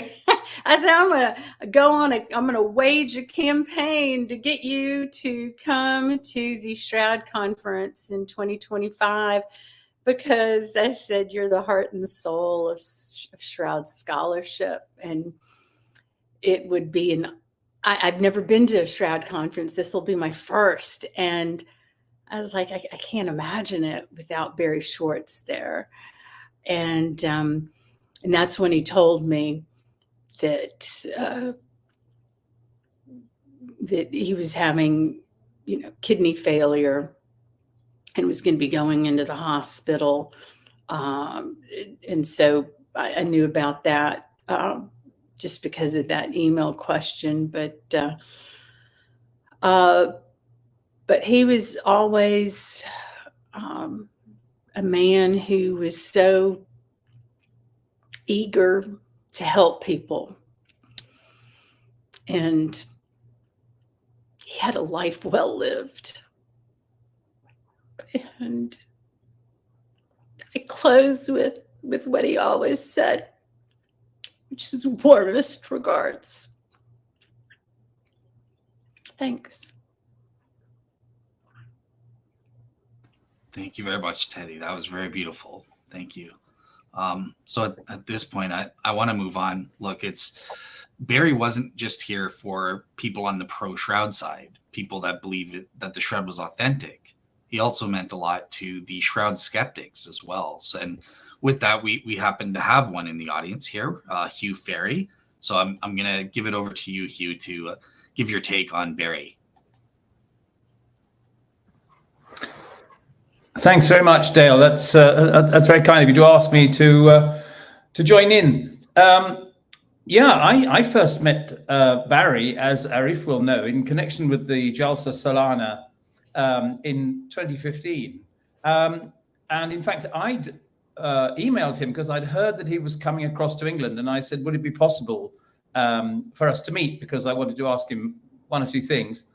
And I think he was responsible for getting Arif. He said, yeah, well, why don't you come along? Come and join the Jalsa Salana. And so he was one of the people who was responsible for persuading Arif to invite me to come along as well. And from my point of view, that first meeting with him and with the Muslims of the Ahmadiyya community really set my whole worldview on how I was to look at the Shroud, and how it meant so many things to people who had completely different views. So there were, sure enough, people like me who didn't think it was authentic at all, but who nevertheless thought it was extremely significant. And then there were people who did think it was authentic, but certainly thought it had nothing to do with the divinity of Christ or anything like that. So there was the Jewish view, the Muslim view. We had some Hindus there, at least one Hindu for 1 year. And so all these views emphasized that there were a wide variety of views that were fascinated in the significance and importance of the Turin Shroud, regardless of whether it was particularly an authentic relic or not. It has a significance far beyond its own authenticity, and I think Barrie especially realized that, being, as he said, a Jew talking about a Christian relic at a Muslim convention. Yes, he certainly. We would the days at the Jalsa Salana. It was 3 days, and they were often absolutely exhausting. We're full on. You'd get there at 9 o'clock in the morning and not stop talking until to the general public and until late in the evening, and then we'd go back to the hotel. And we'd just get a beer and sit on the veranda, and Barrie would carry on talking for hours and hours till anybody else who was there more or less fell asleep. So I remember from that point of view extremely well.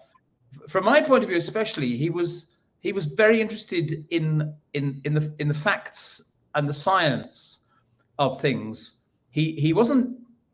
I mean, he was appreciative of opinion, but he was very anxious that the primary sources should become available to anybody who wanted them. And one of the reasons, as people have said, why he started Shroud.com was not just to put in the views of various people, but to put in the papers, the scientific papers. He was really keen on papers that were published in proper scientific journals. And of course, his big heroes were John Heron, Alan Adler, and Ray Rogers, who were, as it were, absolute out-and-out dyed-in-the-wool scientists. He had a great respect for science as such. And to my mind, it's quite interesting that, being a photographer, he could see both sides of the scientific discussion about the Shroud, because photography is a not so much now, but it was in those days, an absolute blend of physics and chemistry. And he very much saw that from the Sturt point of view, there were physicists, imaging specialists, the NASA imaging specialists like Gene Law and Don Lin, who'd worked on the Viking missions and things like that. And they were physicists absolutely to the core.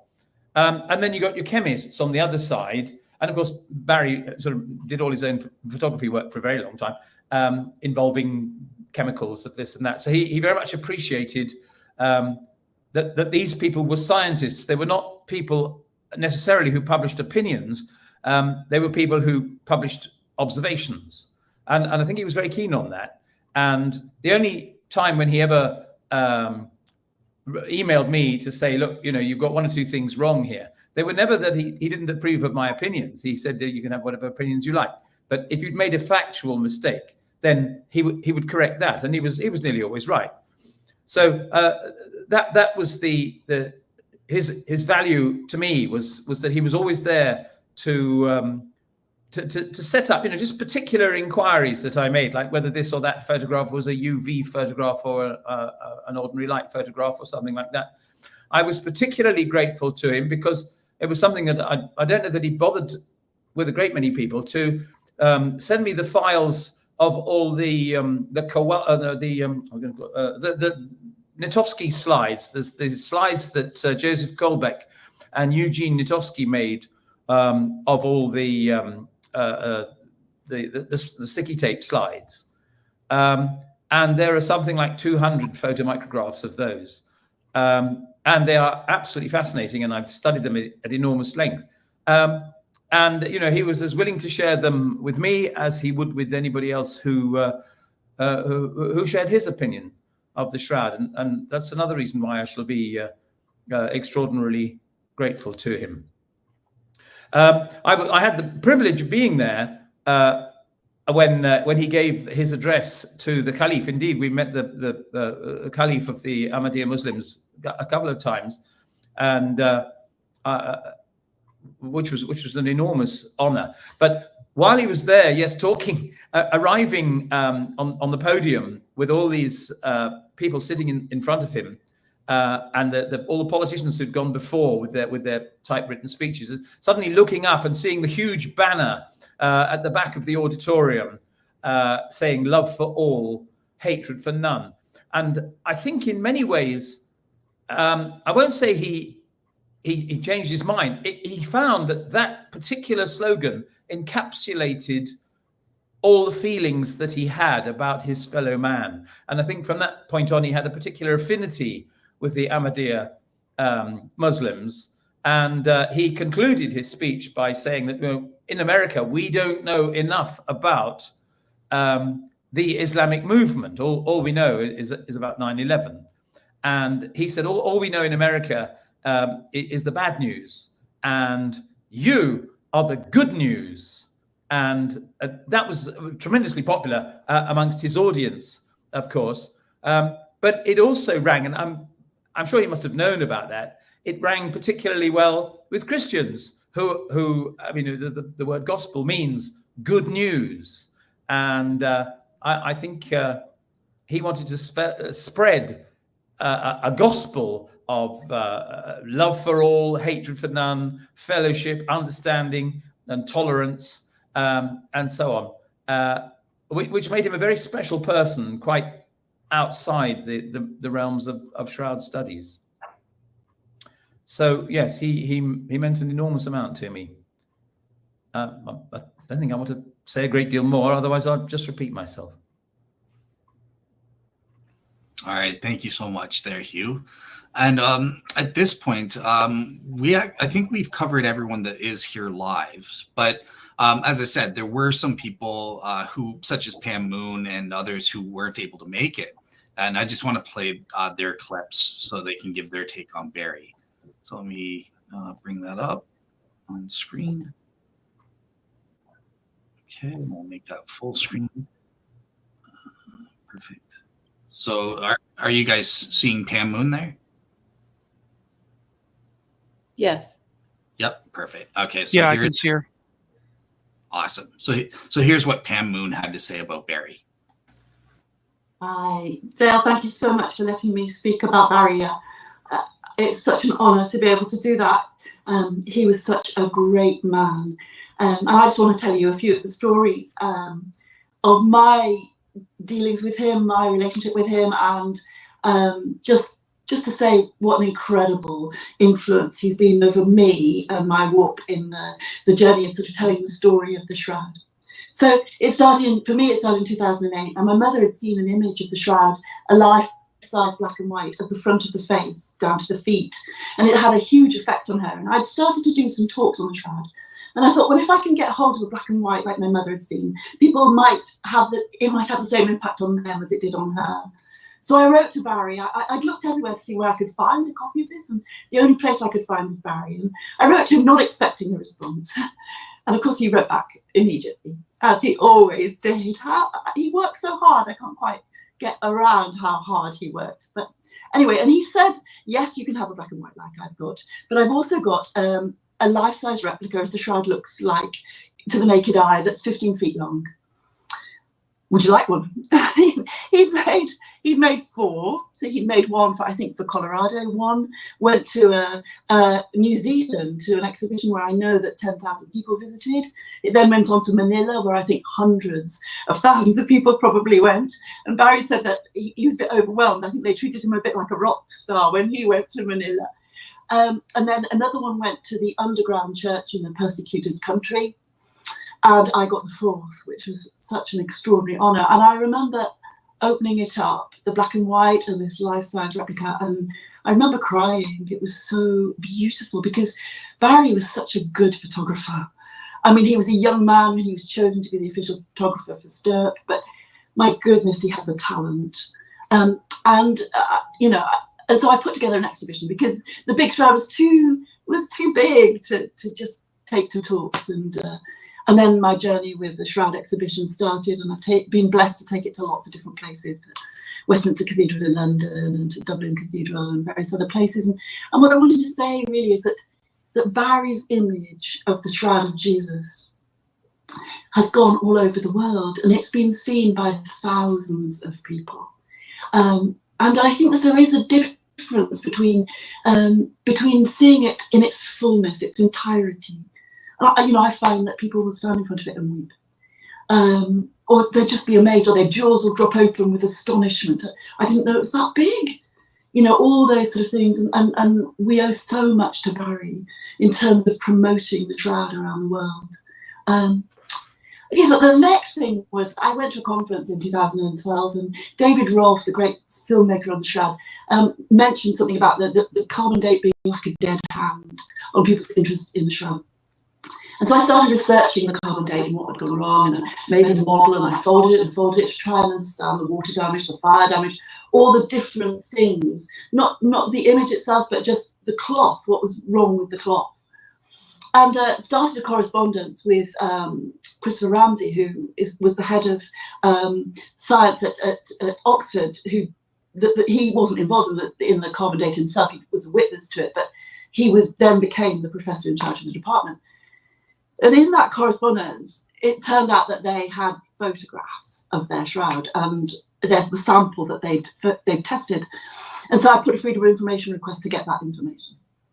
And I put it out in 2014.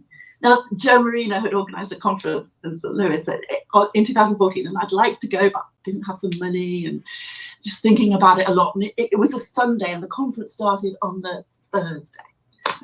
And I thought, I don't know what to do. And I said a prayer that there would be a sign to say to go if I was to go. And by 12 o'clock, David Rolfe had written to me to say that Barrie had picked up my paper and put it online and to go to St. Louis. And I thought, okay, that's a good enough sign for me. So I went to St. Louis, and I went there because I'd got no paper, no presentation. I wasn't expected to give a paper, but someone had cancelled.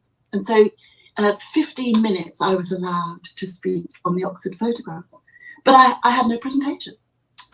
And Barrie came to my rescue, of course. He said, look, I'll find it on your website, I'll put it up on the screen, and you can talk from the photographs. And you know what? I was so nervous, and he was so wonderful. He made little jokes, and he got the audience at their ease, and you know, it took ages for some of these photos to load, but Barrie made it all feel all right. And he had that human touch. He could just make people feel at their ease, even though he had this enormous Mensa-style brain. And you know, anyway, so I was really, really grateful to him for that. But anyway, after the conference, there was a photograph that Oxford University had misclassified of the Shroud, and when you look at it in detail, it shows that the Shroud sample that they tested is orange. It's covered in sticky gum. You can see it on the image. It looks completely different to the images that Sturp took of the shroud. It's orange and it's covered in gunk.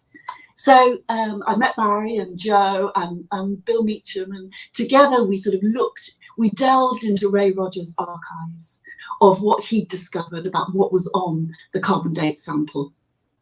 And that's another thing I wanted to say about Barrie. He just loved pure science. He loved great scientists. He loved peer review. So, Ray Rogers ticked all those boxes. For 35 years he worked at Los Alamos. Well, we've all watched Oppenheimer, haven't we? We all know that they don't employ people who don't know what they're doing at Los Alamos. And so Ray Rogers had looked at the carbon date sample. He'd looked at it, analysed it. He got samples of the Reyes sample, that is, and of retained sample from Turin, and he found Markwardt dye. I've got it here. I wonder if you can see it. This is Markwardt dye. It's an organic substance, and he found a sticky gum. He hypothesized that it was either gum arabic or gum tragacanth. I went to a textile expert called Tereshima Roberts, who said that with linen you tend to use gum tragacanth. Now just think about it for a minute. Gum arabic is what is the sticky substance in chewing gum. I asked children, have you ever had chewing gum stuck in your hair or on your clothes, and how do you get it out? Well, gum tragacanth, and this is what it looks like, is thicker but it's stickier than what holds chewing gum and gives it its stickiness. And the shroud was, that carbon date area was coated in this. And you know what? And one of the things I loved about Barrie was that he wanted the science. He believed Ray Rogers knew what he was talking about because he was a great scientist, and he believed so much in peer review and all that sort of thing. And I admire that. And Barrie would say, if you look at the science and you look at all the evidence, 100 pieces of evidence that points to the shroud being authentic, and one piece of evidence, the carbon date, which suggests that it's not, you want to analyze that bit that's coming out with a different kind of result, And then in 2015, I actually got to know Barrie a little bit better. So he was invited by the Ahmadiyyan Muslim community to go to their Jalsa Salana and to speak on the shroud. The Ahmadiyyan are a wonderful Muslim community. They don't believe in any jihad that is violent. Their motto is love for all and hatred for none. And they have some amazing people like Arif, I believe, who will be speaking, and Amer. And they were really open to discussing all sorts of stuff. But the reality is that Barrie was invited to a Muslim conference in a foreign country as an American Jew in 2015, after the wars in the Middle East, after the terrorism that had taken place, after the civil war in Syria, and he thought seriously about whether or not he should go. But in the end, he trusted Arif, he trusted Amer, and he went. And so I saw him, and he said, would you like to bring your exhibition? So of course, yeah, I did. And I got to meet him for 4 days to 5 years running. And because Barrie is the man that he is, it meant that worldwide shroud experts were prepared to come to the Jalsa. So 35,000 to 40,000 Muslims were addressed by some of the greatest shroud experts in the world, Bruno Barbers, Emanuele Marinelli, David Rolfe, I could go on. So that was amazing. But I just want to talk about one thing that the Jalsa taught me, which was that the man of the shroud has a bruise to his right cheek and a whiplash below the bruise. And Jesus of Nazareth, Yeshua to Jews, and the prophet Isa, peace be upon him, to Muslims, and Christ to me, taught that if someone hits you on the right cheek, offer the other. Do not take up arms. Do not be violent. Stand up for what you know is true. but do not be violent. And people like Mahatma Gandhi and Martin Luther King Jr. based their movements on that teaching of Jesus, literally on that teaching. And here was I in a conference with Muslims and an American Jew and Christians who were all prepared to try peaceably to understand the nature of this phenomenal cloth, which is the Shroud of Turin. So, I mean, it was such a privilege, but it taught me so much about the nature of what it is to try and follow the Prince of Peace, who talked about love, about our capacity as humans to rise above hate and to love one another. And so, you know, I just have so much thanks for Barrie that he taught me that. By his willingness to be open, to go and speak about the Shroud all around the world. He was a great man, and we will really miss him. Thank you very much. That was very beautiful. Thanks, Pam. I hope I've done him justice. I don't think I have, but well, here we go. Okay. All right. So that was from Pam, and I think it's important. First of all, you guys hearing me? Yes. Yeah. Okay. So I'm on. Yep. Awesome. So I have another clip, but this is from someone a little bit different, because so far we've seen that Barrie had an impact on, you know, Jews and Christians and even Muslims with sharing his knowledge about the Shroud.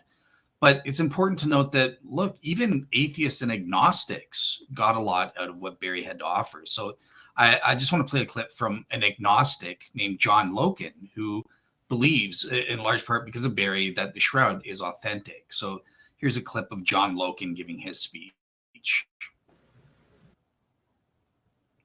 Where did it?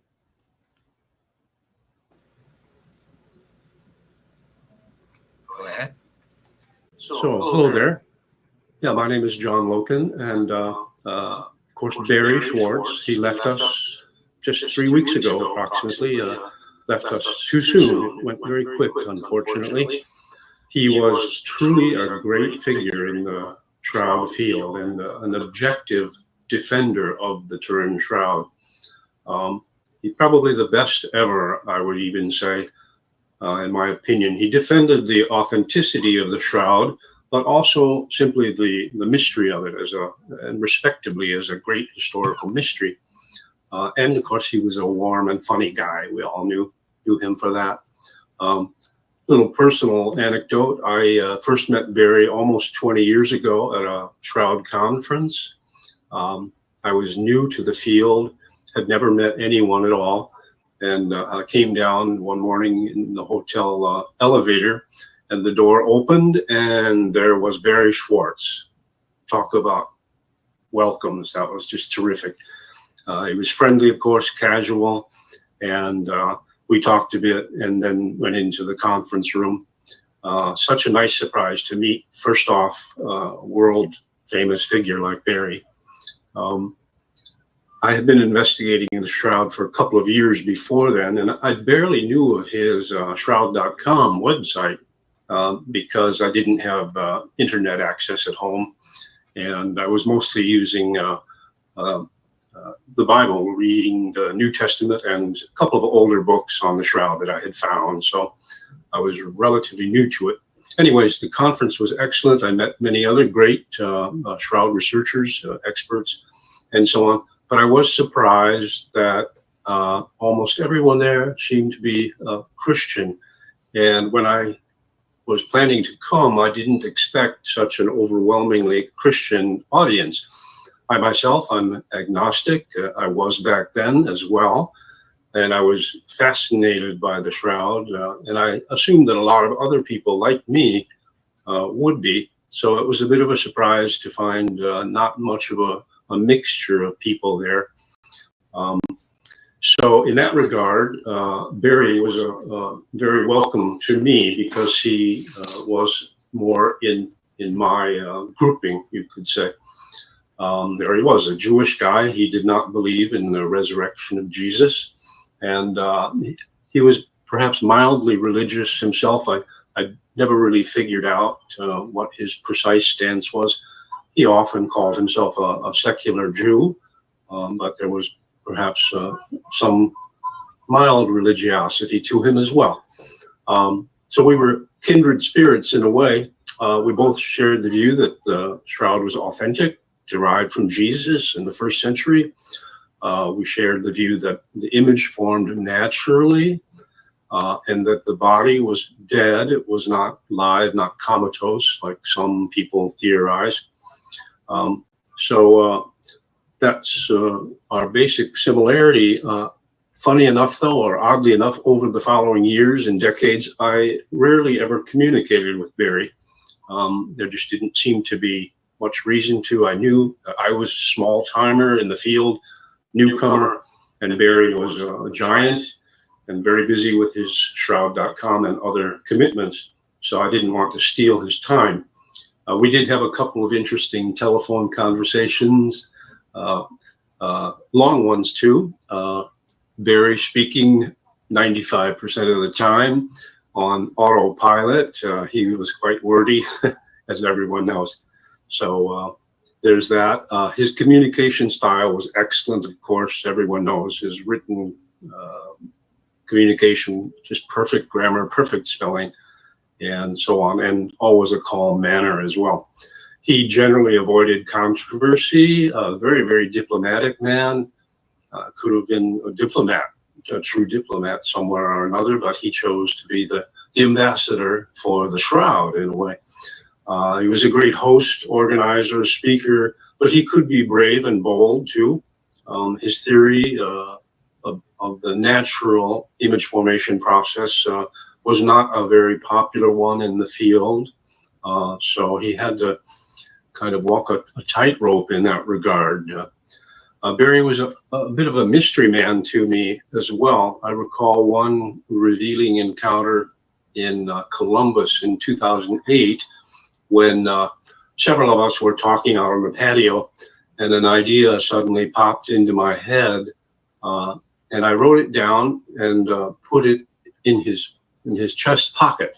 And it was a question, and it was basically, if the image formed naturally and there was no resurrection of Jesus, what happened to the body? And I asked him if he would later on, in private, if he would maybe provide me with an answer. And a few hours later, he did so. He came up to me and very clearly and kindly, he said, "John, I have an answer for you. That's not my job. That's not my job. It's not my field. That's history. I'm an imaging specialist." And when he said that, I actually said to him, "Barrie, I thought you might say that, and that's just fine. I know your position is a delicate one, and you have to be very careful about what you say, so that's just fine." And we never again talked anything further about the ramifications of a natural imaging formation. Of course, he knew that my own theory was that the body had been removed from the tomb, and that the image itself, the natural image, was what had inspired the resurrection belief of the disciples and the followers. So anyways, Barrie, yeah, he was a real acrobat in a way, agile acrobat. He had a tightrope to walk in the Shroud field as a Jew and a non-believer in Jesus or the reputed resurrection. He knew he was working closely with many, many people who had strong views in that direction, fervent and emotional. But he played his role very well, stayed independent, did not get deep into theological differences. Whenever some Christians wrote about things like Satan, the devil, hell, he would not encourage them. He would simply avoid the subject. Wherever he is right now, up in the clouds, I hope, he may be relieved and sighing a long sigh of relief to be away from the controversies finally. because he has observed many of them. He was the most credible defender of the Shroud as a Jew, and was really amazing in doing so. He had no religious stake in it. Others in the field, even the highly respected scientists, have always had that tinge of ulterior motive or superstition and so on. But not Barrie. Barrie was a man of reason and only mildly religious, I think. So he was a perfect ambassador. Now, with him gone, we'll see what happens. We're entering into a period of, I think of it sometimes as AB after Barrie. It could change a bit without his moderating influence. But of course, he's always available still online on the videos that he did. Many of them recorded, and they're on YouTube now. So some last thoughts. He had many, many friends among the people in the field, not just Christians, Jews, of course, also, but other religions, atheists and agnostics, and myself. It's funny, though, I knew him perhaps least of all, or how can I phrase this? We didn't know each other personally at all. Again, very little contact. And yet I seem to be very, very close to him in my belief about the Shroud. So it sounds ironic to have so much in common and yet not communicating very much, but it's true. So anyways, thank you very much, Barrie, for being with us for so long and so with so much dedication. We are all grateful to you. Thanks. Thank you very much. That was great. All right. So, yeah. So I think that's it for all the clips that I have here. Oh, am I froze? Oh, okay. So I think I'll just end off by kind of mentioning a few things about what Barrie meant to me, and there are three things I just wanted to highlight. So the first is what everybody knows, right? I was honored to meet Barrie through my friendship with Gary Habermas. It was Gary who first introduced me to Barrie back before I was a Christian. I was engaged on this religious quest, and it was important for me to figure out which religion, if any, is true or not. And key for me was that evidence. And, enter Barrie, a non-Christian. He doesn't have skin in the game kind of thing in terms of, whether Christianity is true or not. It was just purely the science. And we would have conversations over the phone for hours, as everyone's attested to, where he would tell me the evidence, and he would help me out by sending me papers or hooking me up with, certain experts that have argued this or that. And, through his efforts in a role, if it weren't for Barrie, I wouldn't be here as a committed Christian here today. So I always want to thank Barrie for his role in helping bring me to faith and playing that role. Also, similar after I became a Christian, similar to Guy Powell, in terms of podcasting, Barrie Schwortz was my very first expert guest on my podcast. I remember bringing Barrie on, and at that time I had an atheist co-host. So I remember, I was a little nervous. Okay, is he going to come across properly and not offend Barrie or stuff like that? But as it turned out, they had a great conversation together. And, Barrie is that consummate diplomat where all sides just loved Barrie, and they had we all had a great talk and stuff like that. So I appreciate Barrie's role on that front. And the third thing that I always remember Barrie for is how caring he was, because I remember doing the podcast.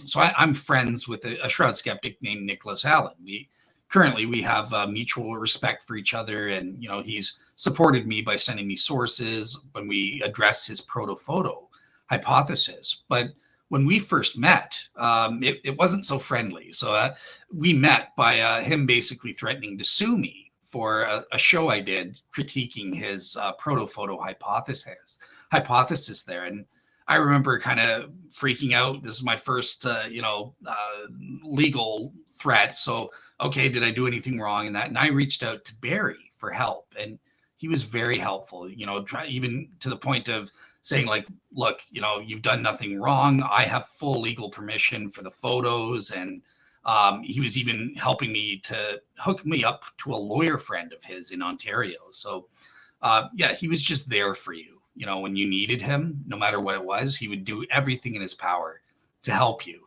and that sort of thing. And that's what I remember about Barrie. So yeah, I think kind of in closing, I played that intro video where I think I highlighted what was most important to Barrie, his legacy of helping share that information that he was privileged to have and bring that to the people to whom it matters. You know, he mentioned me, like people like me, but not just me, people like everyone. And he played such a role in bringing so many to faith in Christ, and that sort of thing through sharing that knowledge that he had about the Shroud. So I just want to say thank you so much, Barrie, for everything you did. And thank you to all my guests for coming on and sharing all these wonderful memories of this great man. So thank you, everyone. Thanks for doing this, Dale. Yeah, cheers, Dale. No problem. All right. So take care, everybody. And if you're a Shroud fan, tune in tomorrow at 1 p.m. I think it's at 1 p.m. We will be having Hugh Fery and Jack Markwardt returning to debate the history of the Shroud from 501 to 900 AD. So look out for that and have a great week, everyone. All right. Thanks, Thank you. everybody. Bye. Take care. Bye-bye. Bye-bye. Bye.